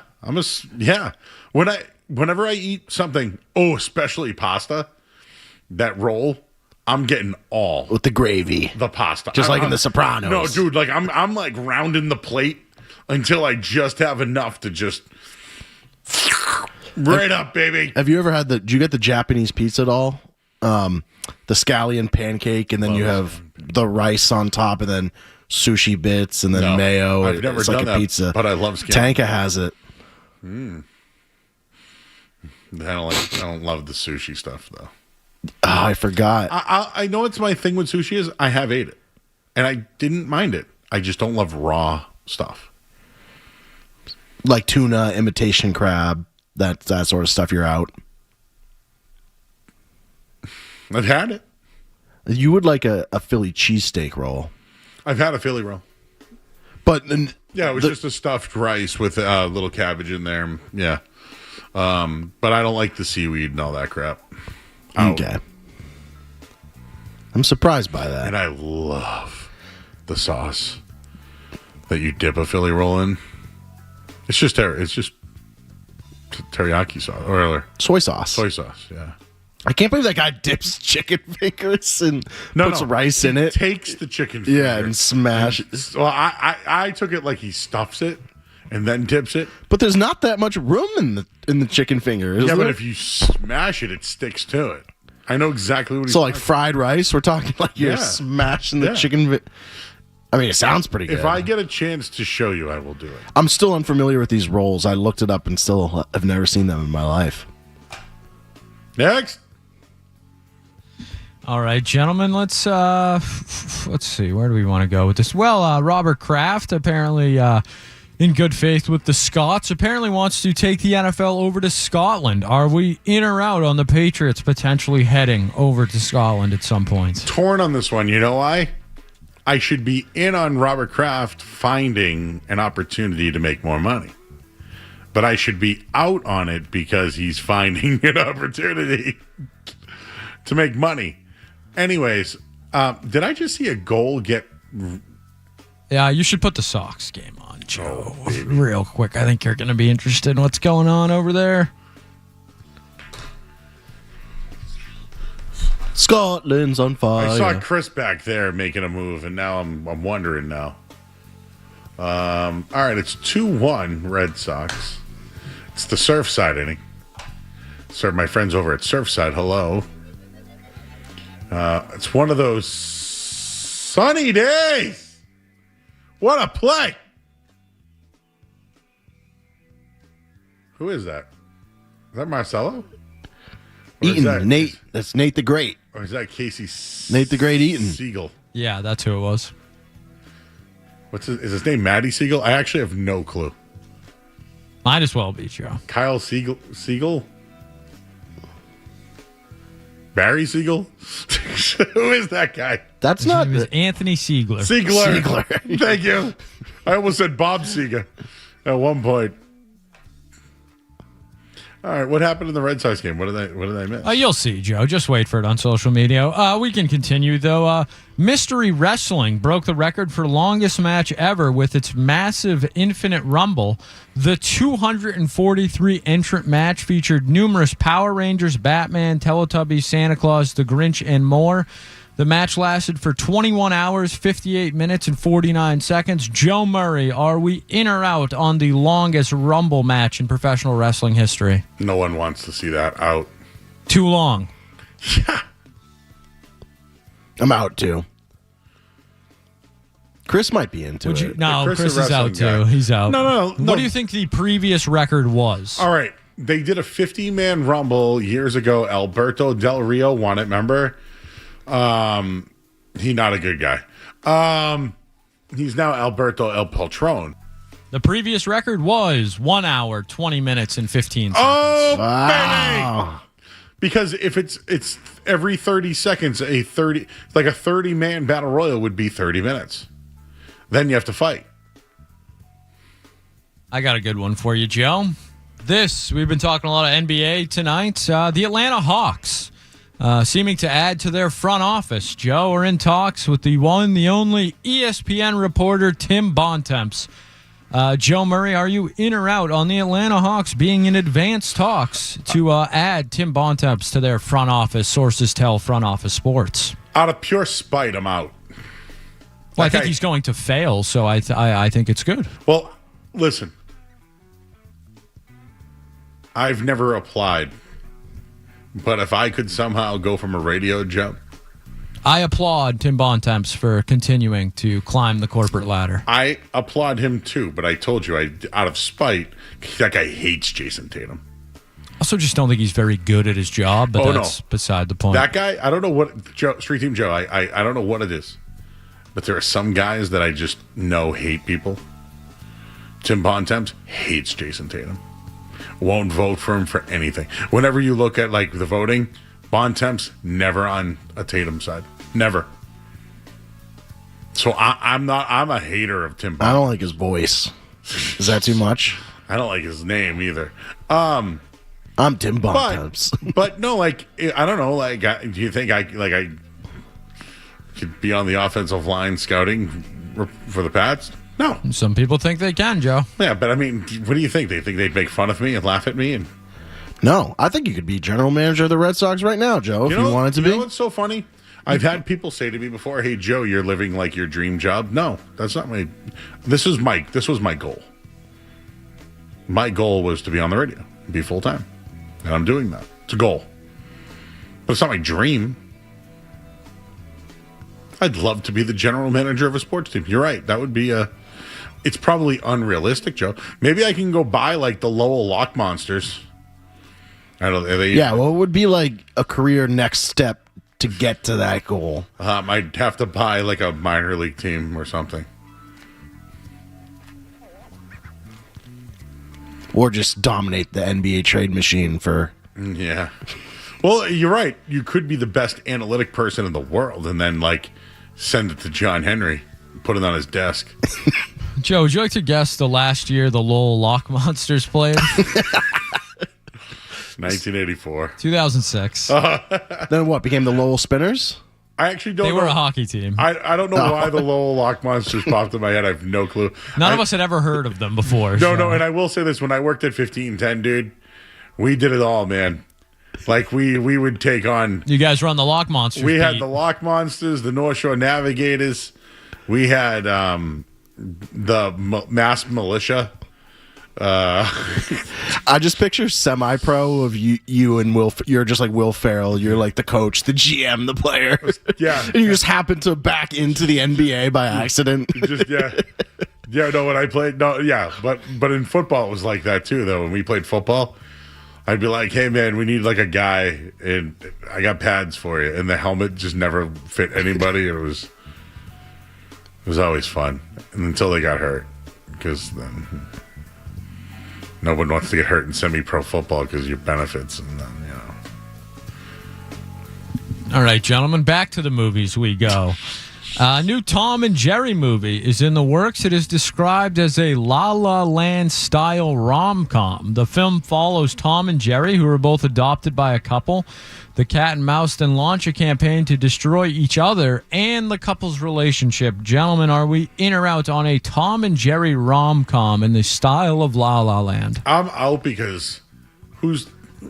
why are we making a highbrow Tom and Jerry movie? Is Tom the bird?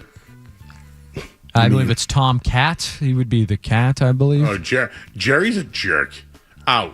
Well, Tom's trying to kill him, Joe. But because Jerry's taunting him all the time. Well, he's just looking for a place to live. Well, listen, he's a jerk, and I'm out. Do they still not speak? No. They don't. Well, they speak in the movie? Spoken like a couple times, but yeah, I don't think they do a whole lot of that. They sneeze. I'm out on Tom and Jerry in general. Oops, I see Tyler Milliken's nipples. What an oops. Gotta reshare that one. Who has better nipples, Jason Tatum or Tyler Milliken? I feel like we need to make a graphic about those. Hey, Tom Brady got a lot of crap for his photos. You see those, Derek? He ain't listening to me. Is anybody listening anymore? OKC just got the best big in the draft, probably. Andy So Marr from Michigan. that's what we were reacting to back here. And Sam Presti's just kicking everyone's ass. And Dusty May's all pumped up. Does he get extra money for they get drafted?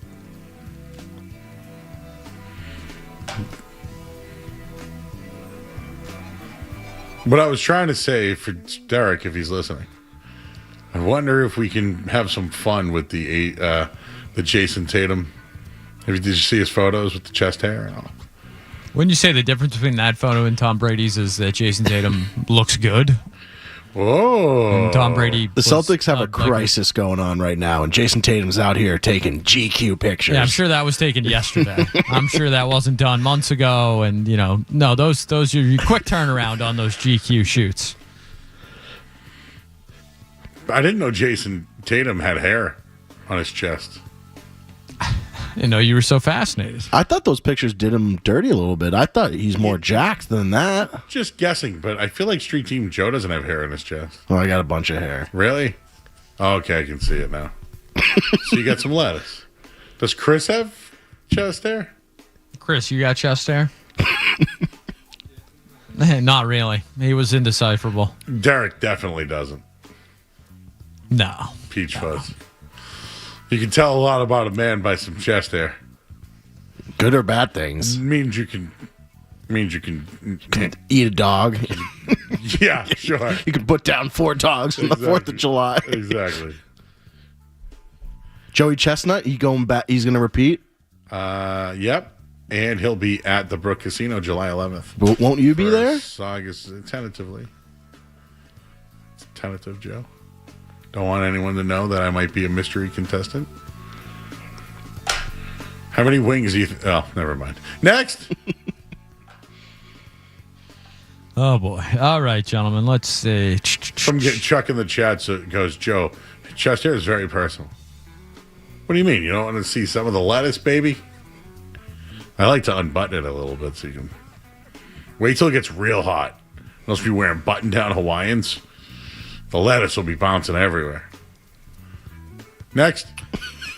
All right. Our friends over at Taco Bell have launched a new in-app game giving away emotional support tacos. The Taco Bell campaign is called LOCO, short for Loss or Celebration Outcome Support, giving fans free tacos, rewards, and real-world experiences designed to help them celebrate victories or recover from disappointing defeats. It is launched alongside the World Cup.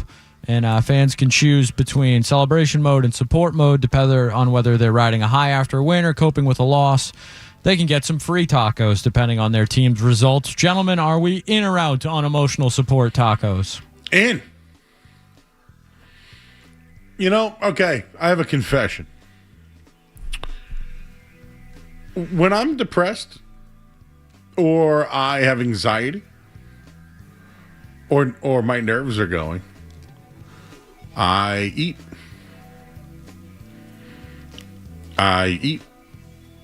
It's, some people bite their nails. nicotine, or smoke.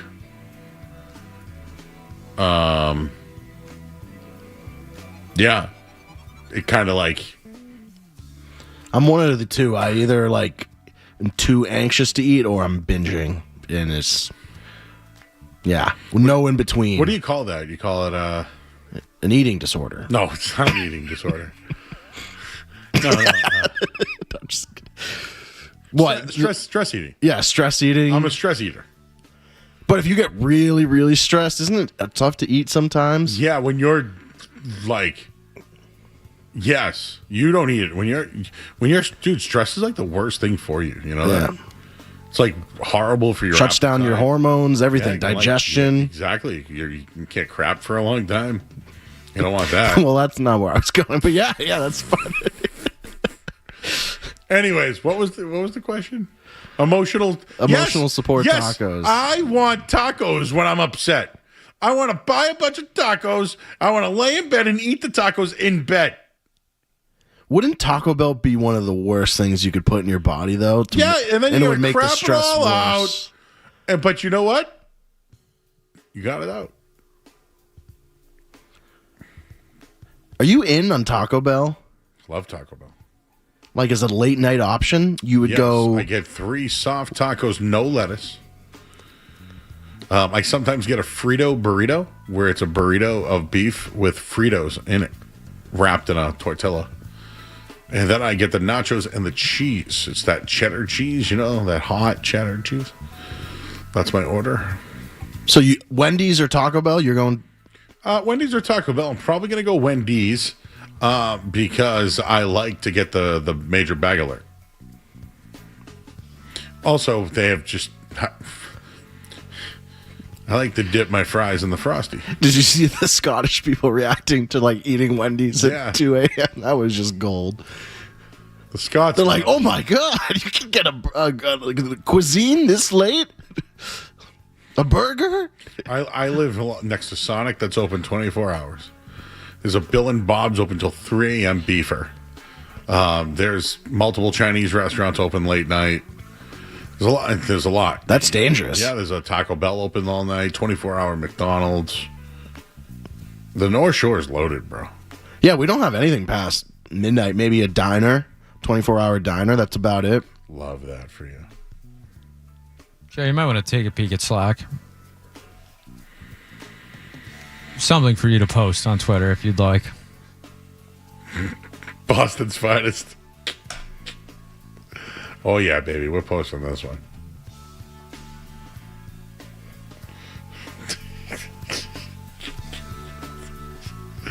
Oh, yeah, baby. All right, anything else tonight? Yeah, why not? We've done a lot of movies. How about some TV? Apple TV, a new series on the way, coming July 24th, titled The Dink. A new movie, starring Jake Johnson, Mary Steenburgen, Ed Harris, Andy Roddick, Patton Oswalt, Chloe Fineman, and some other people I haven't heard of. A pickleball movie coming to Apple TV. Are we in or out on a pickleball movie with Jake Johnson, Ed Harris, Mary Steenburgen, and Andy Roddick? Do like Ed Harris. He was in the last Top Gun Maverick.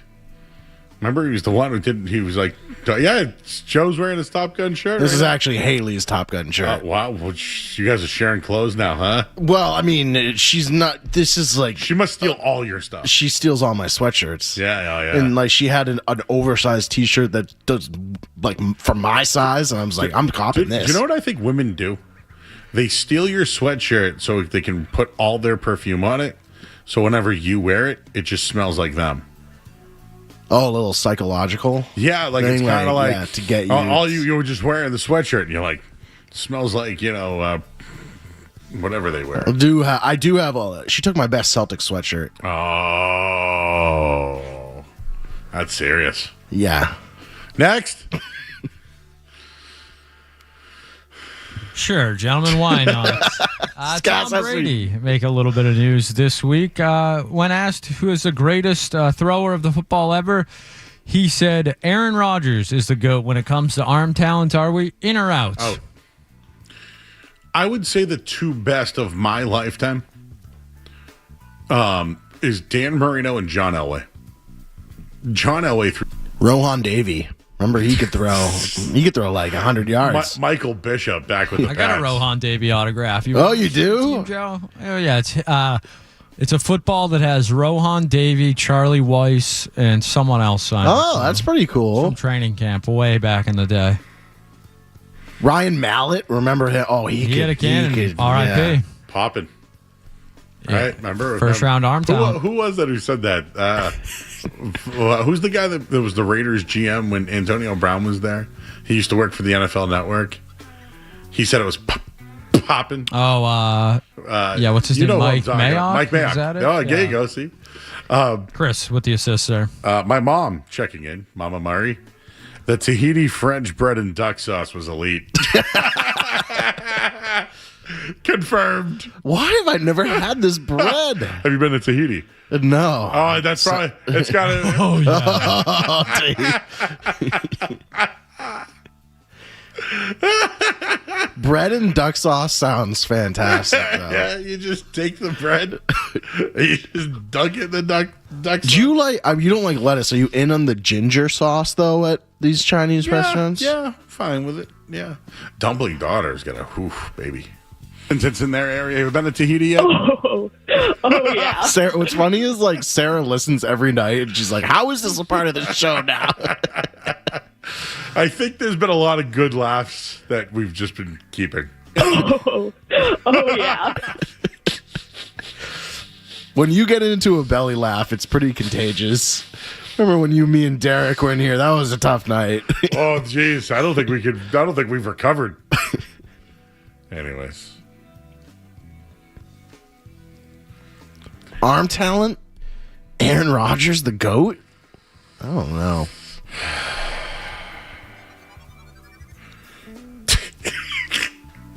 Hooch just texted me a photo at the beach, passed out sleeping with my lettuce out. He's got the all the chest hair out.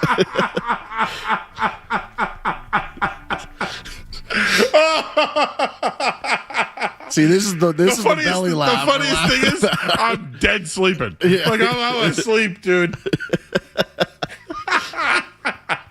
What beach is he at? Where were we here? This looks like he was Cape Cod. And the funny thing your is, lettuce is just all out there. Forget it. I'm gonna my belly's out there too, so I'll throw it in Slack. Just don't make a graphic of it or anything like that. I'm fat enough. I don't need any more. Don't need any more. You're not thinking Derek's going to add this to the Boston's finest. You know what? I don't think we should. Don't put it in Slack. Don't put that power in our hands. Never mind. I'll just show you during the break. It's the funniest picture. I'm literally keeled over, shirt off, belly out, and I'm holding duck sauce, tanning stuff. But I'm out cold. I would love to have your nap skills. You can fall asleep anywhere. I am not narcoleptic, and I'm not trying to make funny of it. But you don't sleep well at night. No, I can fall asleep right here, now, if I wanted to. But it feels like your nighttime sleep schedule. I tell you, I sleep in the car before I come in, right? No, I know that. But you're up weird hours at night too. Dude, I don't. We saw Joe in bed last night. You guys FaceTimed me, and you're like, "Why is it so dark?" It's because I'm in bed. Yeah, it is. You could see my lettuce, maybe. I'm sad Jake didn't pick up. He's a busy man. Jake knew. I thought it was just like evil Rocky. Rocky Balboa. Did we just get a special caller? Can we play that? What happened? He's calling back. Oh, he's calling back. Okay. I saw the name on the things. All right. Anything else tonight? What else do we got tonight? Let's see. A lot of NHL trades. I've kind of checked out of the NBA draft. I think I got 4 picks in, Skaz, and that's it. We just had to make it to the Atlanta pick, and once they got past Atlanta, I was pretty sure that our night was over. Where are we right now? Who's on the clock? I think Charlotte's on the clock. Is Terry Rozier still there? No. Hey, what's going on with Miami and Terry Rozier? Is he already cut? I think that's an NBA matter at this point. Okay, Nate Emmett went. Doesn't matter. Oh, Hooch with the old picture there. Oh my God, I'm dying. Later on tonight. Oh, did you see the Brendan Sorsby thing? You have a thought on that? I'm in on this. Actually, it's a good in or out, Joe. In or out on Brendan Sorsby. In or out on the NFL not having a supplemental draft this year. You know, I'm in on it because I think it keeps Sorsby out of the league for now. Didn't the NFL... my thing is, though, is he can... Can he declare next year, too? I'm actually not sure. Burt Breer, I know, would know. So he can't go back to college, right? That's done. So I actually don't know. He might be able to I actually don't know. Like he could sign an NIL deal next year? Oh, you know where he's going? Canada, baby. CFL. Calgary Stampede. I do believe in second chances, but you do have to draw the line somewhere. Yeah, gambling on your own team's a pretty. That's pretty bad. I would say go to the CFL or the USFL, one of those summer things, and just light it up, baby. No, I'm being dead serious. He should go to the CFL. He was supposed to be a first round pick? He's a first round talent. Just doesn't mean that he'd be a first round pick. He's got a strong arm, good kid. He's been in the league 6 years. College. 3 different schools. Most of those guys do well. So he's like a Kurt Warner type. No, Kurt Warner went to one school and didn't get drafted. I was just saying, this is the only other CFL player I know. 3 school athletes. Jaylen Hurts? No, he went to 2. Michael Penix, Indiana, Washington.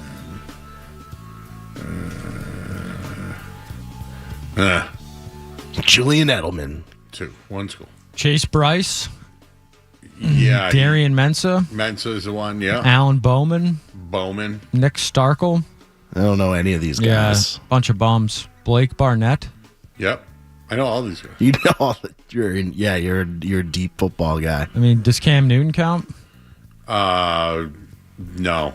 Florida to JUCO to Auburn. He I don't think he really played. He might have been the first. Yeah. But that doesn't count. Skaz, what do you think about Sorsby? I'll be honest, don't care. To be honest with you, I'll pay attention to him if he ever makes it in the NFL. Jeff Bellevue, when you said lettuce out, I imagined you asleep on the beach with actual lettuce from your burger tossed in Well, then you don't know Joe Murray if you thought that was actual lettuce. That's true. No, but I can see what he's saying. Like you chucking the lettuce to the side. It's like lettuce out. Anything else tonight? That's it from me, boys. All right, guys.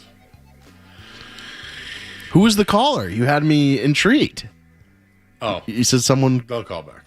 Okay. Is it Hooch? No. I would have went right to Hooch if he called. Some guy goes, Joe the clock. Let's go to break. What time is it? Sauer the Sports Hub is brought to you by Safety Insurance, providing comprehensive coverage for your auto, home, and business. Ask your independent agent about safety. I'm Joe Murray. You're listening to Joe Murray on 98.5.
Thank you to everybody in our chat tonight. Street Team Joe is out for a hydration break. Just posted something on Twitter at Joey Murr if you want to look at that regarding Boston's finest. You don't want to miss that. What else do we have on the rundown tonight, guys? Let's see. Giannis to Miami. Red Sox, we did. AJ DeBonto, 1 overall. We haven't talked about our buddy Stephen A. yet. Patriots in Scotland, we did. We didn't do the media thing, which I kind of wanted to get into. Should we play Stephen A. today? I feel like that was one that, if you go to the rundown, it's one of the first clips in there, Skaz, at 7:20. But let's just say that Stephen A. Smith, our friend of the show, always, and we're working on a new bit. We're working on it. But Stephen A. is always, right? Well, when it comes to Jaylen, always ass. Right, buddy. That's right. Derek left. Stephen A. and Jaylen, would you say there's some friction between the two of them? I think it's yes, sure, Joe. I would say that. Is it respectful? Sometimes. I don't think they hate each other. No. It's a respectful friction. Is there animosity? Anyways, maybe we should listen to this and then answer the question. But here's Stephen A. said, don't you play the victim. Get to Jaylen Brown, because it's important to say this, and I hope he's watching. One of the things we're not going to do, bro, is we're not going to let you sit around and act like you a victim. We ain't going to do that. We ain't letting Jaylen Brown get away with that. You know, I heard what he said. You know, people doubting him, and, you know, that's just creating a monster, whatever. Who did that this year? You were all world. You were an MVP candidate. We've spent day after day. Shay's a witness. Vinny's a witness. Big Perk's a witness. There isn't a single soul that watched Jaylen Brown perform this year and didn't talk about, yo, that brother's won. He's a one. He's shown it. He's proven it. To sign for $300 million, to have this bag, to have the pressure on you that now you don't have to Jason Tatum to defer to. You got to carry it yourself. And we watched you carry a relatively no-name Boston Celtics squad to a number 2 overall seed and 56 wins. You understand? We saw you do that. We've given you nothing but praise. Where all of this noise coming from about people doubting you? Nah, bro, that's not what this is.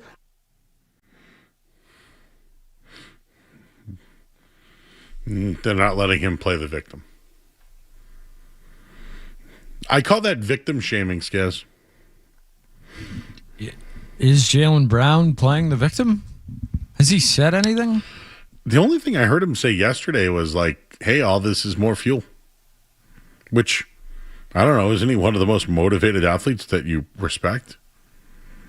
Yeah, I don't really think of him as playing. I mean, I guess you, in Stephen A's, you can twist anything however you want to perceive it, but I haven't really seen him. I feel like Jaylen hasn't really said anything. Yes, the favorite season comments and all that, but is that him playing the victim? I'm just trying to follow along, and I'm struggling, Joe. What is Jaylen Brown doing to play the victim? And I'm all for, Stephen A looking for content. I just... wouldn't being traded for Giannis be like a compliment to Jaylen Brown? I'm confused. Weird axe to grind there going on. Yeah, I just don't really understand the victim side of it. But also, it's sounds like a victory lap. Like, I told you, hey, Jaylen, don't make me go out there on why other people don't like you kind of thing. That one... Yeah, I just don't think. I mean, maybe in the past, Jaylen Brown has played the victim in the trade rumors and stuff, but I feel like he's pretty okay with it, but especially by NBA standards. Like, talk about guys that get thrown in trade rumors and then immediately demand trades or have fractured relationships. I think Jaylen Brown has played ball about as good as you could possibly ask for the Celtics, and you respond with, well, they've made him the highest paid player in the history of the league. That's kind of the give and take of the relationship. You want me to constantly be in trade talks, well, then you got to pay me, and that's how the relationship's worked. But I haven't really seen Jaylen Brown as a victim in that relationship. When you're the finals MVP and the highest paid guy in the history of the league for a stretch, I don't really see you as a victim. Sounds like they were giving him all his flowers, but at the same time, hey man, it's weird. I need more on that one. Do we know anybody that could look into that one? Like could actually look into that? I think we just wait for Jaylen Brown. He seems to be responding to most of these Stephen A. claims. I don't like that Jaylen said it was his best year. It's the only thing I really don't like that he said. Do I have a problem with him going on a Twitch stream? I don't. Can I tell that some people don't like it? Absolutely. Does it really bother me? It doesn't. But sometimes you do. I mean, Jason Tatum's been awfully quiet, and I feel like that's starting to rub some people the wrong way. But here he is in a crisis, Joe, and he's part of Boston's finest, showing his cheddar and lettuce. So I believe, Skaz, if I'm not mistaken, Nate Ament is going to go to Milwaukee. He was the 13th pick that Milwaukee will get. He went to Tennessee this year. So it looks like that's the first of the 4 unprotected picks. Hannah Steinbeck of Washington went 14. Dylan Swain, guard from Texas, just went to Chicago. And Bennett Sturtz just went to Memphis. OKC. He went to OKC, yeah. Okay. Traded for 2 second-round picks. Got it. Yeah, I'm just trying to keep up with the draft, which... no chance. Hey, I got the musings next. Actually, I need Street Team Joe back in here because last night he asked me a question. And I've thought about it. And I think we should get to the bottom of it. We'll do that next in Musings on 98.5 The Sports Hub. In this hour... More Joe Murray coming up on the Sports Hub.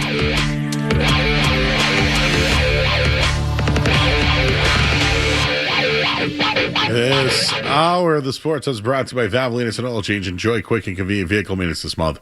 Visit NewEnglandOilChange.com. You can save 15% off your extra oil change at Valvoline Instant Oil Change, the official oil change of busy people.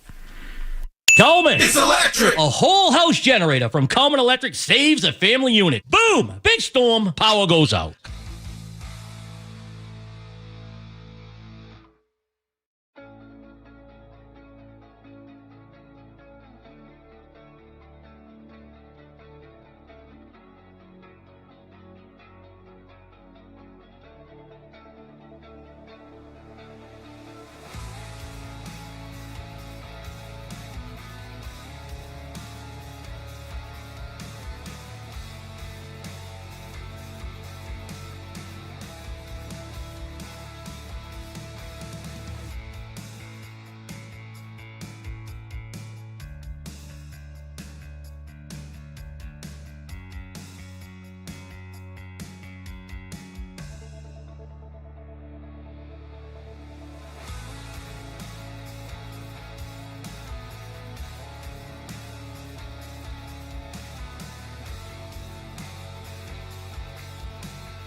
on a random take. Murray's got all sorts on stuff in the world unrelated to sports. So sit back, relax, and get your mind in the game and listen to the words of a grown man complaining.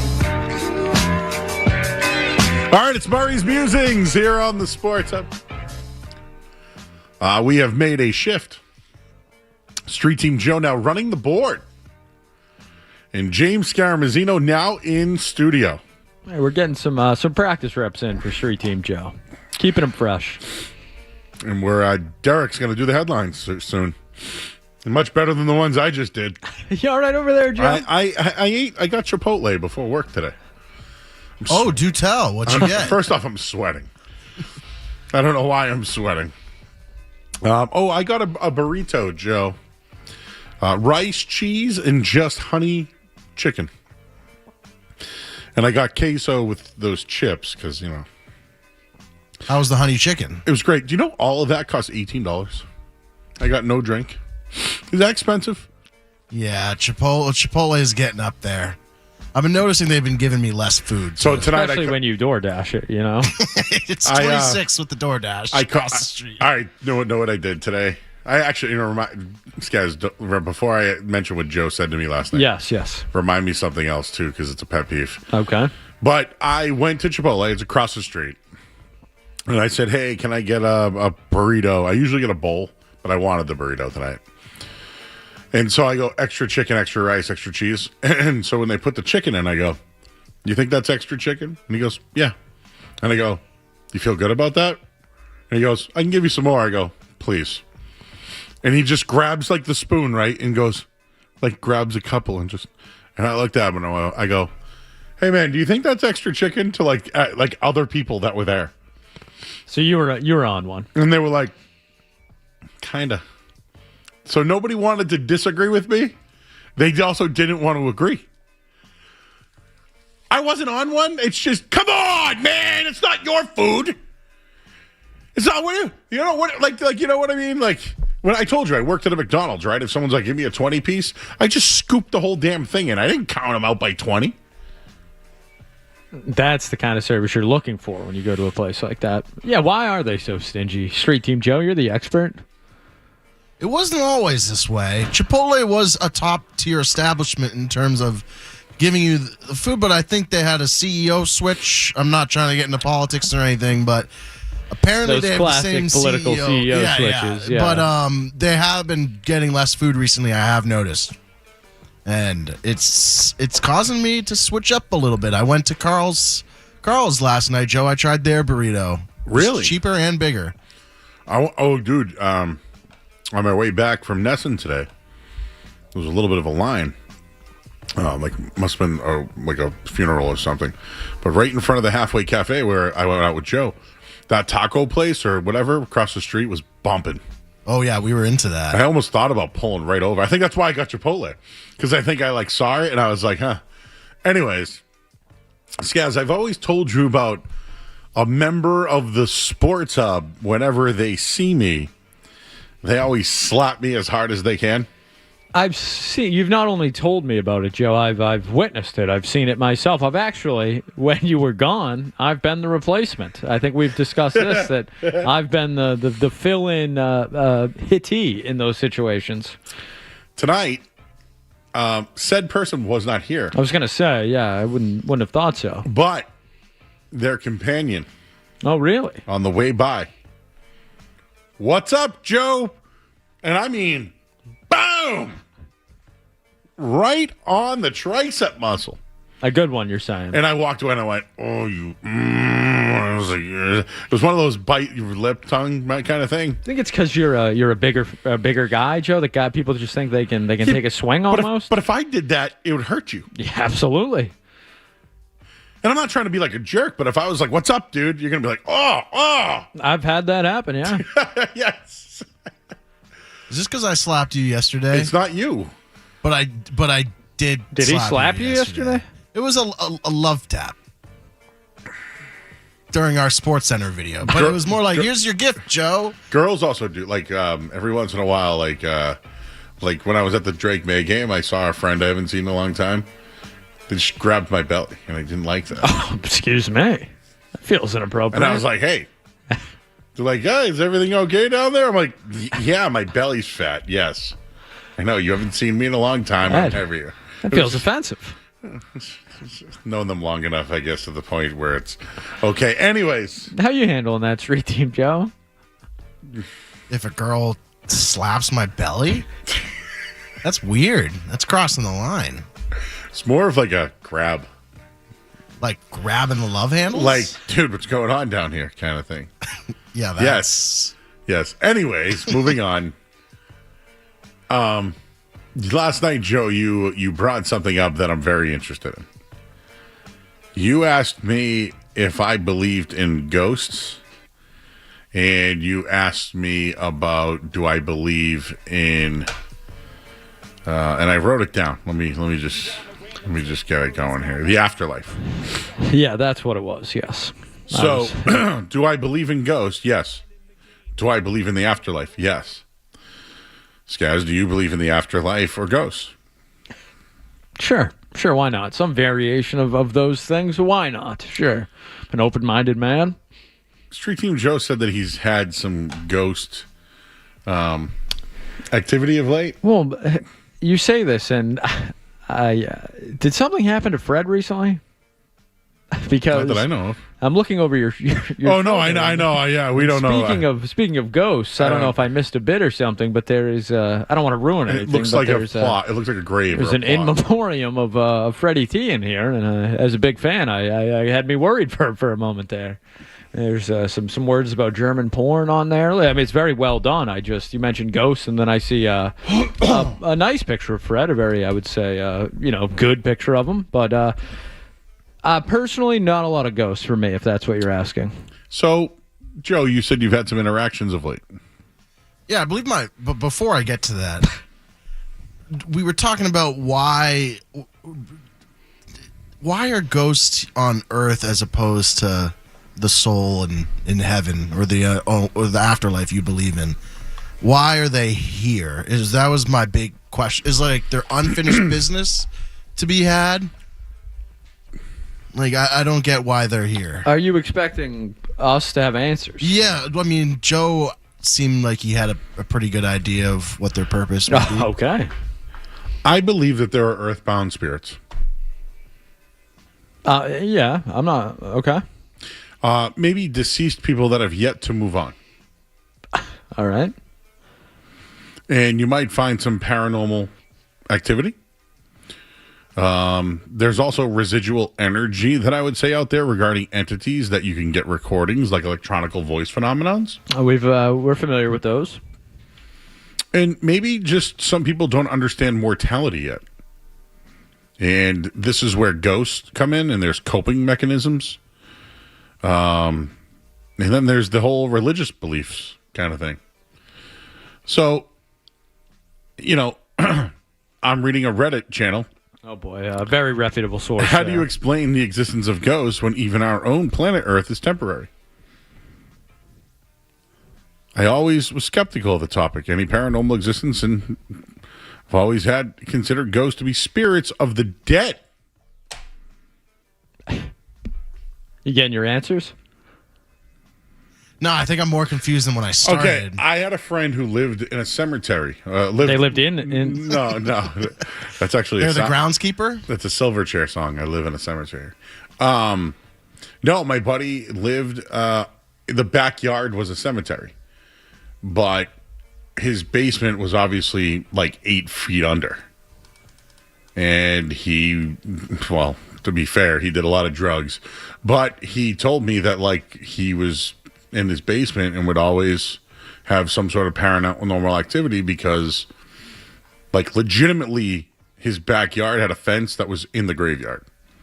So he said he was 8 feet under, and he would always tell me when he was in his basement that he always had things. And I'd go over to his house every once in a while, and I would start to feel like I was down in a cemetery. I'd feel it. I've never experienced anything truly, like me and myself. But have I watched plenty of things that make me believe? Absolutely. The afterlife, Joe? That's something else. That's like A Wonderful Life type stuff. You ever see that movie? No. But I'm aware of it. James Stewart is the name of the actor. Yeah, Wonderful Life. This guy hates everything, and then one day he needs an angel to help him out, and the angel helps him. He gets his wings. You know the story.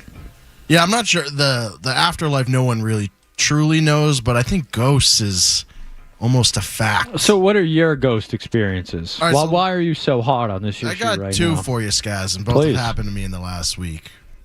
Or maybe 2 weeks ago. The most recent one, I'm a late night owl, so I'm up in my room, I'm playing video games, I'm watching TV, and I'm very well awake. I'm not no alcohol, no drugs, and I start hearing singing, like an opera singer. To the point where, I'm like, oh, I left the TV on downstairs. So I walk on downstairs and I check the TV. TV's off, no radio, all the lights are off. I don't hear the singing. I head back on upstairs. About 5 minutes later, I hear the singing on again, and this time I'm sure of it that there had to be some sort of electronic device that I left on.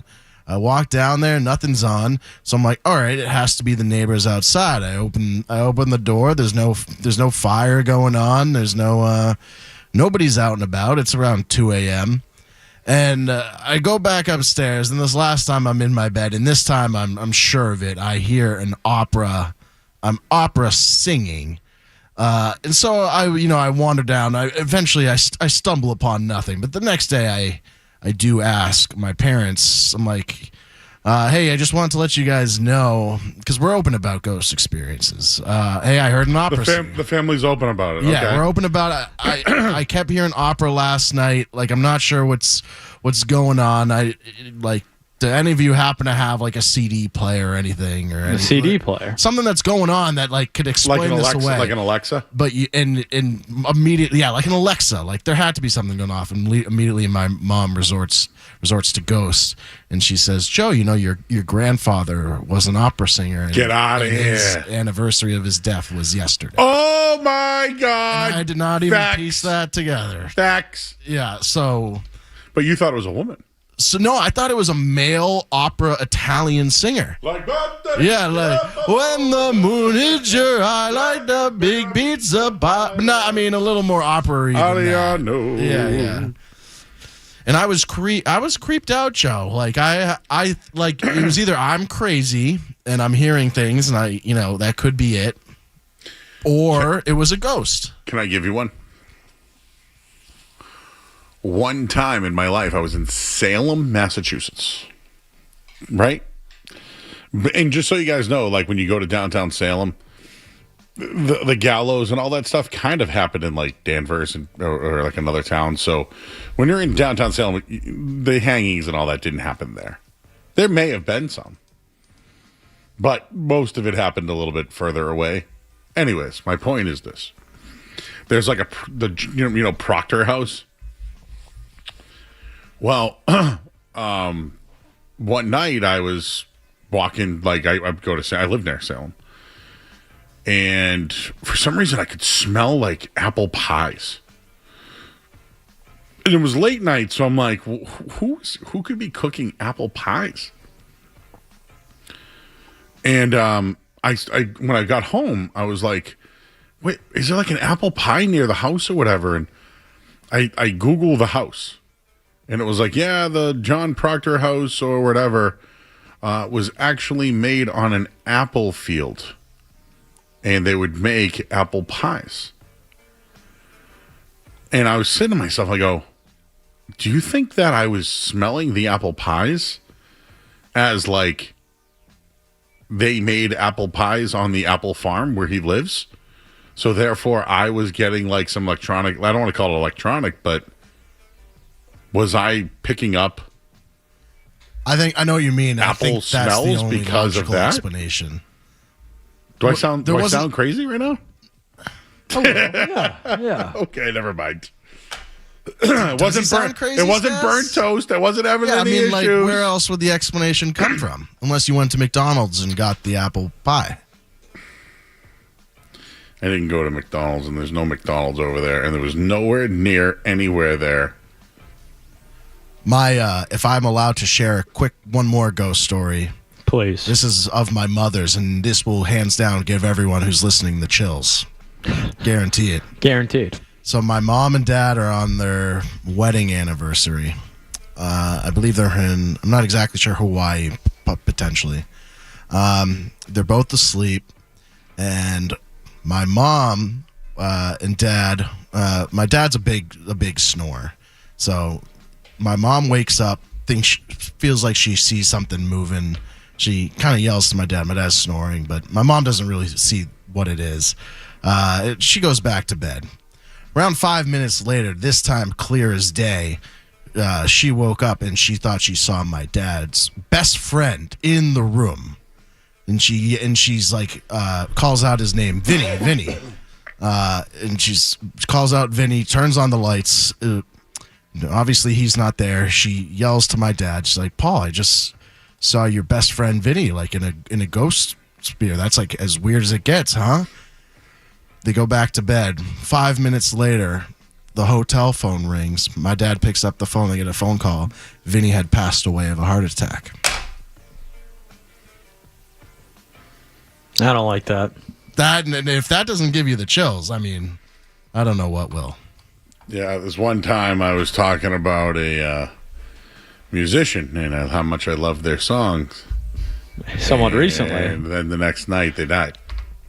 Do you think they were reaching out to me to share one last time their sensational singing? R.I.P. Peebo. Our guy. Clive Davis died yesterday, and I had people ask me if we've talked about him. I don't think we've done any Clive talk lately. But he was Whitney Houston's manager. That's true, and we did mention Whitney's rendition of the anthem. We did, Joe. We did do that. Oh, no. No, I'm not going to put Clive on you. I wouldn't do that to you. Oh, God. Joe, does your mom or Skaz, does anyone in your family have ghost stories or ghost history? Like my grandma claims she actively sees ghosts all the time. My family's pretty sane. I don't know if I have any real big time ghost stories. I'm trying to think. A ghost from Street Team Joe's bedroom. Hello. Oh, hello. I'm a Giuseppe, the ghost of Street Team Joe's bedroom. Hi. How are you? Oh, I am very well, but you know why I sing at the opera, Joe? Why is that? Street Team Joe, you're neither of the fine arts. You understand? You are a undercultured swine. Who is this? Well, I am Giuseppe. Giuseppe. Giuseppe, the ghost of Street Team Joe. What's your favorite pizza, Giuseppe? Let's see. Let's test this out. I like the bar pie. I like the bar pie. Let's check out. What song were you singing? It was the opera. I have a male voice. I sing in the opera, you know. They're all about the same. What's funny is I thought this was one of my friends. I don't know who this is. This is so he could be a legit ghost. I am the ghost of your friend Derek. You could have it's Derek's friend, huh? You know the song. Yeah. Yes. Thank you, Ghost. What a special guest. Can I give you a small musing I have, please, Joe? Please, just came across my timeline. Please. Busy day in the NBA today with the draft and Giannis last night. Another league pretty busy as well. Would you say the NHL, the hot stove, has been picking up and it's been quite a seller's market? Would you say that's fair to say? A lot of trades today, just didn't care about any of them. You want to know what Cam Neely's up to today? Any ideas, Joe? Patrice Bergeron? No, Joe. Him and Dennis Leary are going to be on Jimmy Fallon tonight to play Password. So basically, the Bruins, while Brady Tkachuk's getting traded, and, all these other guys are going elsewhere, him and Dennis Leary are doing password games. Yeah, they're over playing with Jimmy Fallon. I'm sure Bruins fans will handle that well. Playing patty cake with Jimmy Fallon. They're going to sing a song. He's got his jersey on at least. Yeah, is he going to sing a song for us and dance? And tell us about jumbo home-cooked meatballs? Remember that? Remember they put him in front of a mic to go for the food? Yeah, that was tough. Dark times. I don't think he likes Felger Maz anymore. No. I want to. Chiarelli was the worst, though. Not great. Him on the radio. Oh God, he was horrible. Not great. We've had some doozies. Some of the Patriots early on were not great. I don't like the Giuseppe guy who called in. That's still giving me the creeps. What? The ghost from your bedroom? You didn't like that? Yeah. Hank is in West Acton. Hello, Hank. Hey, thanks for having me, Joe and Skaz and team. Yeah, I don't know if you guys ever have felt this, but I live in a home that was built a long, long time ago, 1690, and I go certain rooms. There's like 2 rooms in my house that I go into, and I've never seen anything, but when I go in there and I put one of my kids to bed, every now and then I get this chill, and I'm like looking around. It's a different feeling. It feels weird. Have you guys ever experienced that? Have you ever had like a place where you're just like something's wrong here? Hank, I've driven by places. There's this place in Mattapan Square. It used to be an insane asylum. And now it's an old person's home or whatever, retirement community, whatever you want to call it. And dude, when I drive by that place, I feel like there's a storm over the place. Every time I drive by it. Well, the creepy thing is, I've been there 6 years now, and it's nothing's there, but you all of a sudden I'll just be in there, and she'll my daughter will start crying, and I'm like, there's something here, and you just know it's there, and you don't know what's going to happen, but it's the craziest feeling. And I try not to think about it all that much, but it's one of those things that always is there. I've never seen anything. I'm waiting for something, but it's pretty wild. This place was 1690. We're starting to do some renovations, and now that we've been doing these renovations, things are just percolating. So it's one of those things. I'll keep you guys in tune on it, but right now it's just this chilling feeling. It's wild. I support you, Hank. Thank you. Our friend Sarah is in Dedham. Hello, Sarah. How's it going, you guys? Hey. I have a sports-related ghost story for you. Okay. My grandpa lived in my basement when I was little. He turned it into a big sports man cave, and I was really little. My dad had just replaced all of the light bulbs in the house. Light bulbs last 3 to 5 years, depending on the light bulb.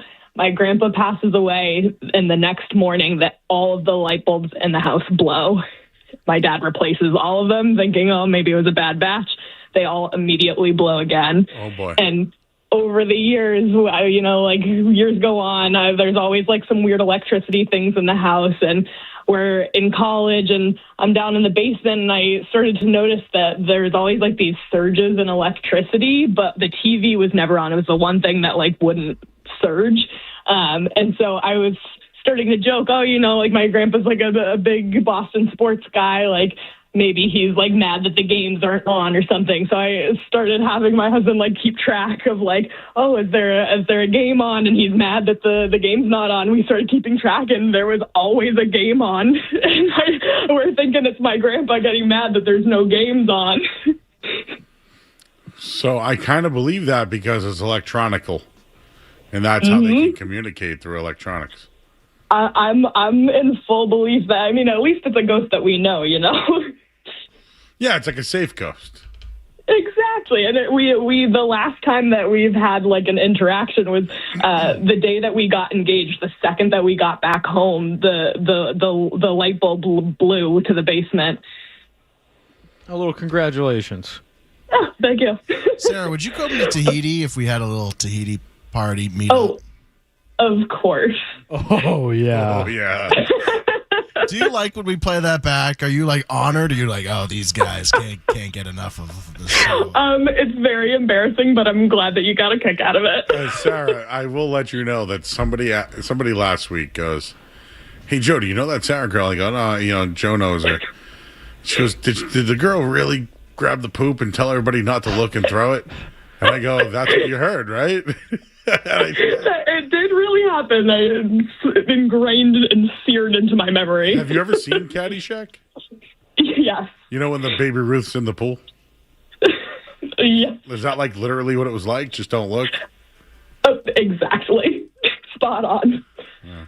All right, Sarah, well, keep us posted. If you get another bulb issue, can you call back in? Will do. All right, thank you. We're on Bulb Watch. Thank you.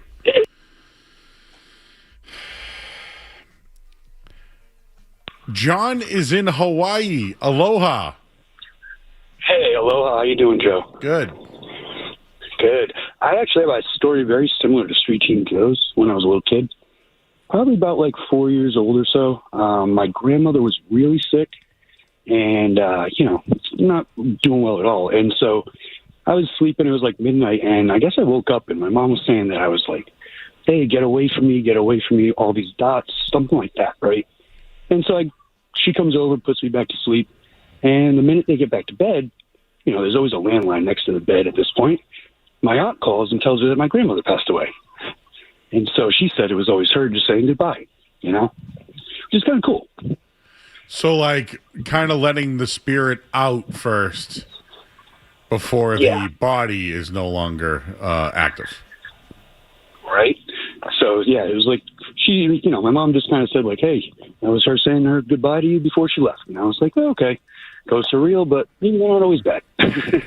All right. Thanks for sharing that, John. I appreciate it. You feel better about things now, Joe? Look what you did. Look what you made me do. The ghost hour. Taylor Swift. Okay. I got one more for you guys. One more.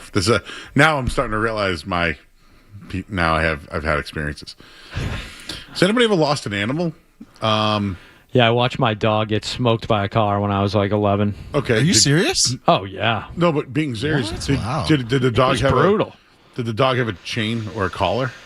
Yeah, he got out through the electric fence. He just went right through it. But, could you ever, hear when they walk from their collar? No, I don't think it was one of those. Maybe like a tag. I had a dog pass, and I would hear a collar every once in a while. Ooh, that's tough.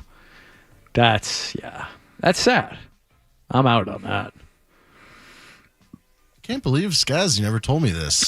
What? Yeah. You watched this dog get smoked? Well, Yeah, it's not really a conversation starter, but yeah. Yeah, hey, man, I watched my dog die. Yeah, I mean, happened. What, did the person who hit him? Oh, didn't even stop. Wait, no. Yeah. Derek, you must have been like, what the hell show have I seriously gotten into? We're at the campfire this hour. Yeah, We're exactly. telling ghost stories. You ever see Snick, the Are You Afraid of the Dark? This is all going on while the NBA draft is happening. I'm trying to follow along, but it's just They're showing a lot of LeBaron Filan Jr. I've seen a lot of him. All right, we have to break. Have to. Why don't we break? And then Derek's going to give us a headline, and then we'll continue more ghost stories and whatever else is happening for the rest of the night tonight. Let's break. You're listening to 98.5 The Sports Hub.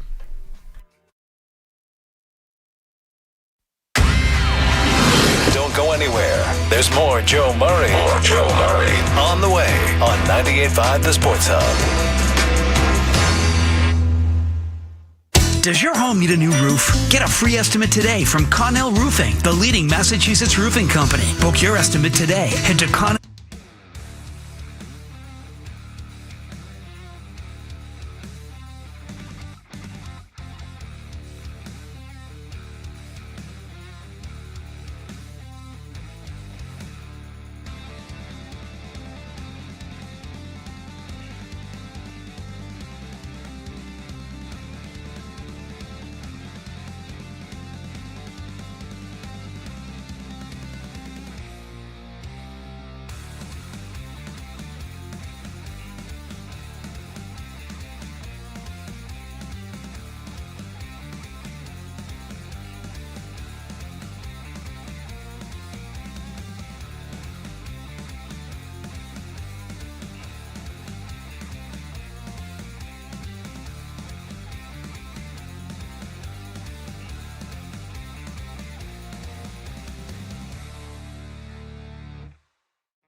any ghosts during their car ride?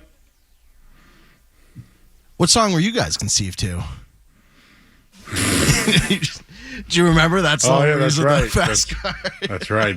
I forgot. Yeah, you let us in on that little family secret as well. Somehow I forgot that, but you can't get He's it. not going to let you forget that one. Hey, they're eating bananas in the thing. Look at that. Sonny Gray, maybe he needs to go to Turkey. You think he's having one of his sunny days? So can I address my issue, Joe, with that statement? Which one? The sunny day one. Well, real quick. I asked you to give us a couple of names for the draft for the Celtics. I came up with nothing. We do it. And I think the under cash is on that one. So funny because Cass goes, you think Joe's got his 3 names? And we were like, no shot.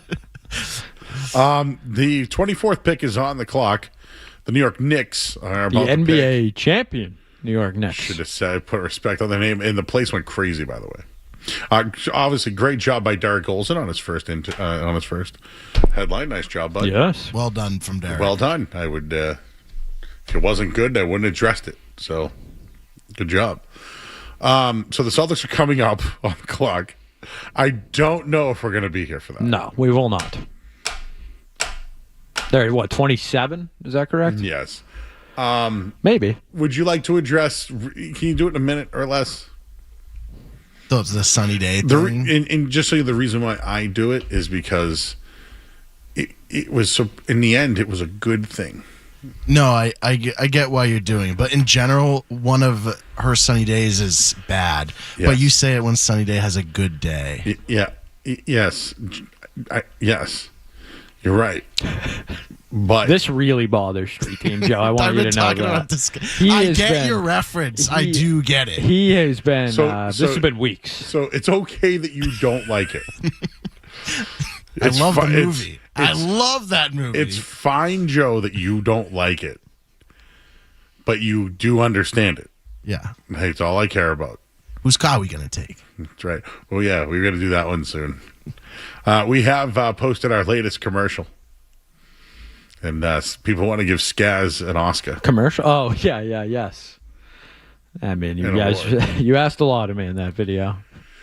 Red Sox up 5-1. Drafts underway. World Cup. What else? Giannis. There's nothing. There's no actual. Some NHL trades. You know what? That Cam Neely thing's starting to piss me off a little bit. Thank you, Joe. He's hanging out with Jimmy Fallon, and we got guys flying around. Jordan Kyrou's getting moved. I mean, and Don Sweeney's back there making deals on his own. That's why nothing's getting done. Oh man, that's a scary thought. Yeah, Don's been good sometimes. May I give you some best availables for the Boston Celtics? Yeah, why not? Koa Pete. Oh, you like him, Joe. You like him. And the guy that I want them to get is Sergio Larry de la Rea from Spain. And do you know who's the 8th best player available, Street Team, Joe? Enlighten me. Alex Caravan. Oh! Hopefully. How about a big guy? Who's the best center available? I would probably say Henrik Visar from... UNC. Yeah. 7-footer, right? I don't like UNC guys. Caleb Wilson? I love him. But the last few... I think Caleb Wilson might be the best player in this draft. I think he know might be too. That's high praise for this draft, but I think he has that kind of ceiling. Cameron Carr goes off the board from Baylor to the New York Knicks. Is this too early for Terrace Reed? Fans around here may know him, center from UConn. I think people know him. Well, I mean, if they watch the games. But I'm saying, is this too early? The Celtics need a big. Well, they need a legit big. When you're the Celtics, can't you select position of need? Yeah. My only problem is I do feel like Amari Williams can play a role. Well, he's 7'2" now, Joe. Yeah, I don't think he's a starter or anything like that. But could he be the third center? Maybe. I'd like to see him a little more. I mean, he's lighting up the G League. Yeah, and listen, I think Kada can be a second guy regular season center. I do. All right. Anything else, guys? Because there are people who want to talk ghosts. Oh, wait, hang on. Mr. Ariano's on the line. Hello, Mr. Ariano. Oh, boy. Gentlemen, how are we doing tonight? How you doing? I'm doing great. Hey, just tuned into the YouTube feed. I'd like to say I think we need more Skaz camera time. Oh, thank you. Dad, I I've been appreciate telling that. you've been hyping up Skaz for the longest time. I've been telling I think if Skaz, if you need an agent, we can figure that out. We can work on a residual there. I mean, I don't know what kind of cut you're looking to get, but maybe we can work something out, you know? The standard VIG, 30%. That's how we roll. Of course, 30, of course. Yeah, and if we can get Skaz in studio, your son will get more time on the board. There you go. That's right. I tuned in and I heard Tracy Chapman. I'm nervous as to was there a Tracy Chapman backstory told today? Yeah. Yes. Well, it wasn't told today, unfortunately, but it was told, and we were reminded of it today, I should say. I reminded them that I believe you've told me in the past I was conceived to that song. No, you weren't. It was close. Mrs. Ariano was about 4 months pregnant. We didn't know if we were having a boy or a girl. And we were at Harbor Lights watching the Tracy Chapman concert. And Mrs. Ariano couldn't stay too long because she was not feeling great. And we sat on the hood of our car listening to the rest of the show. So not conceived, Street Team Joe. Not conceived. Well, but my story. But good Tracy Chapman memories. As soon as I heard the song, I'm like, there's got to be a tie here somewhere. Yeah, well, I'm going to go with it. I think sounds better. It's a better story, right? Yeah, I think that the fact that he said it, you've denied it. I'm going to go with it. It sounded better when he said it. Yeah. If one person thinks it's true, it has to be true. Yeah. Right. Hey, you coming, all right, gentlemen? You coming out I will weekend? not be around. No, sadly, I'm going to miss you guys this weekend. Okay. Yeah, we will be out of town. But thanks for letting me on, boys. Always enjoy the show. You got it. Thank you, Mr. Ariano. My favorite Ariano. You haven't met Nancy yet. Oh, that's true. Yes. Very nice. Did you know Street Team Joe has a sister? No. I didn't know that either. And they're like the same exact age. I think we need to get her in here. Imagine the story she could tell. She doesn't, yeah. Talk about having an inside source. I could be canceled. We don't want that. But, I mean, we know a lot about Street Team Joe. I was unaware he had a sister. I had no idea. What's her name? Leah. Okay. Street Team Leah. Leah Ariano. Okay. Leah Marie Ariano. Well, you don't have to give full government. You're going to give her social, too, while you're at it? LMA. Sarko! Sarko. No, didn't this happen the other night, too? Sarko. He had a ghost. What's going on with his... I feel like that happened I the did other night, leave him too. on for a little while. Yeah. He's a busy man. We miss Sarko. All right, well, guys, the Celtics will be coming up shortly. I don't think Jaylen's getting traded. There's been nothing. There's been nothing. Do you think Celtics fans are tuned into this pick at all? Yeah. You think so? You know what? I don't know if I've been doing it for 40 years of my life, so like, why wouldn't I do this tonight? No, but I'm saying like the casual Celtics fan. Like, are they like Joe? Yeah, like he couldn't give us three names. Do you care about this? I mean, I'm going to hype up whoever it is. Like last year we got Hugo and immediately like, oh, he was a projected top 10 pick to start the year. I'm going to do my homework to green team it up, but I don't know any of these names at this point now. All right, Joe, I'm going to get but we have to leave in a minute. But I'm going to ask you I'm going to ask you the following names and you tell me what school they went to. Ready? Chris Sanak. Creighton. Isaiah Evans. Stanford. Koa Pete. Kentucky. Henry Visar. St. John's. Malik Thomas. UNLV. No. Joshua Jefferson. UCLA. Bubba Miller. Alabama. Richie Saunders. Miami. You are so far off on every single one of them. They're not even in the hemisphere. Oh, why didn't we do this earlier, Dark? Oh, this.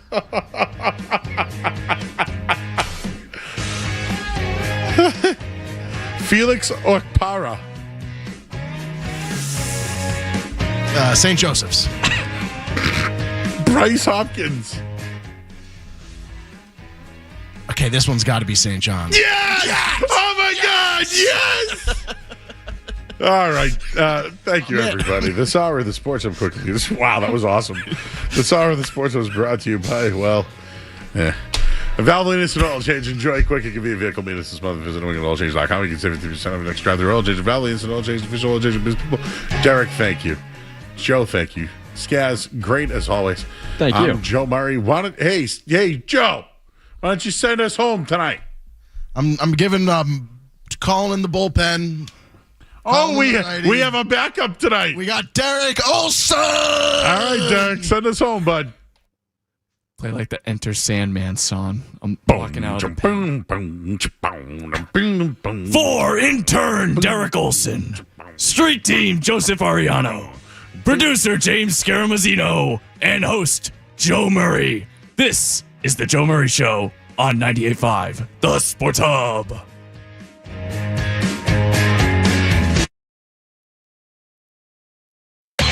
More Joe Murray coming up on the Sports Hub.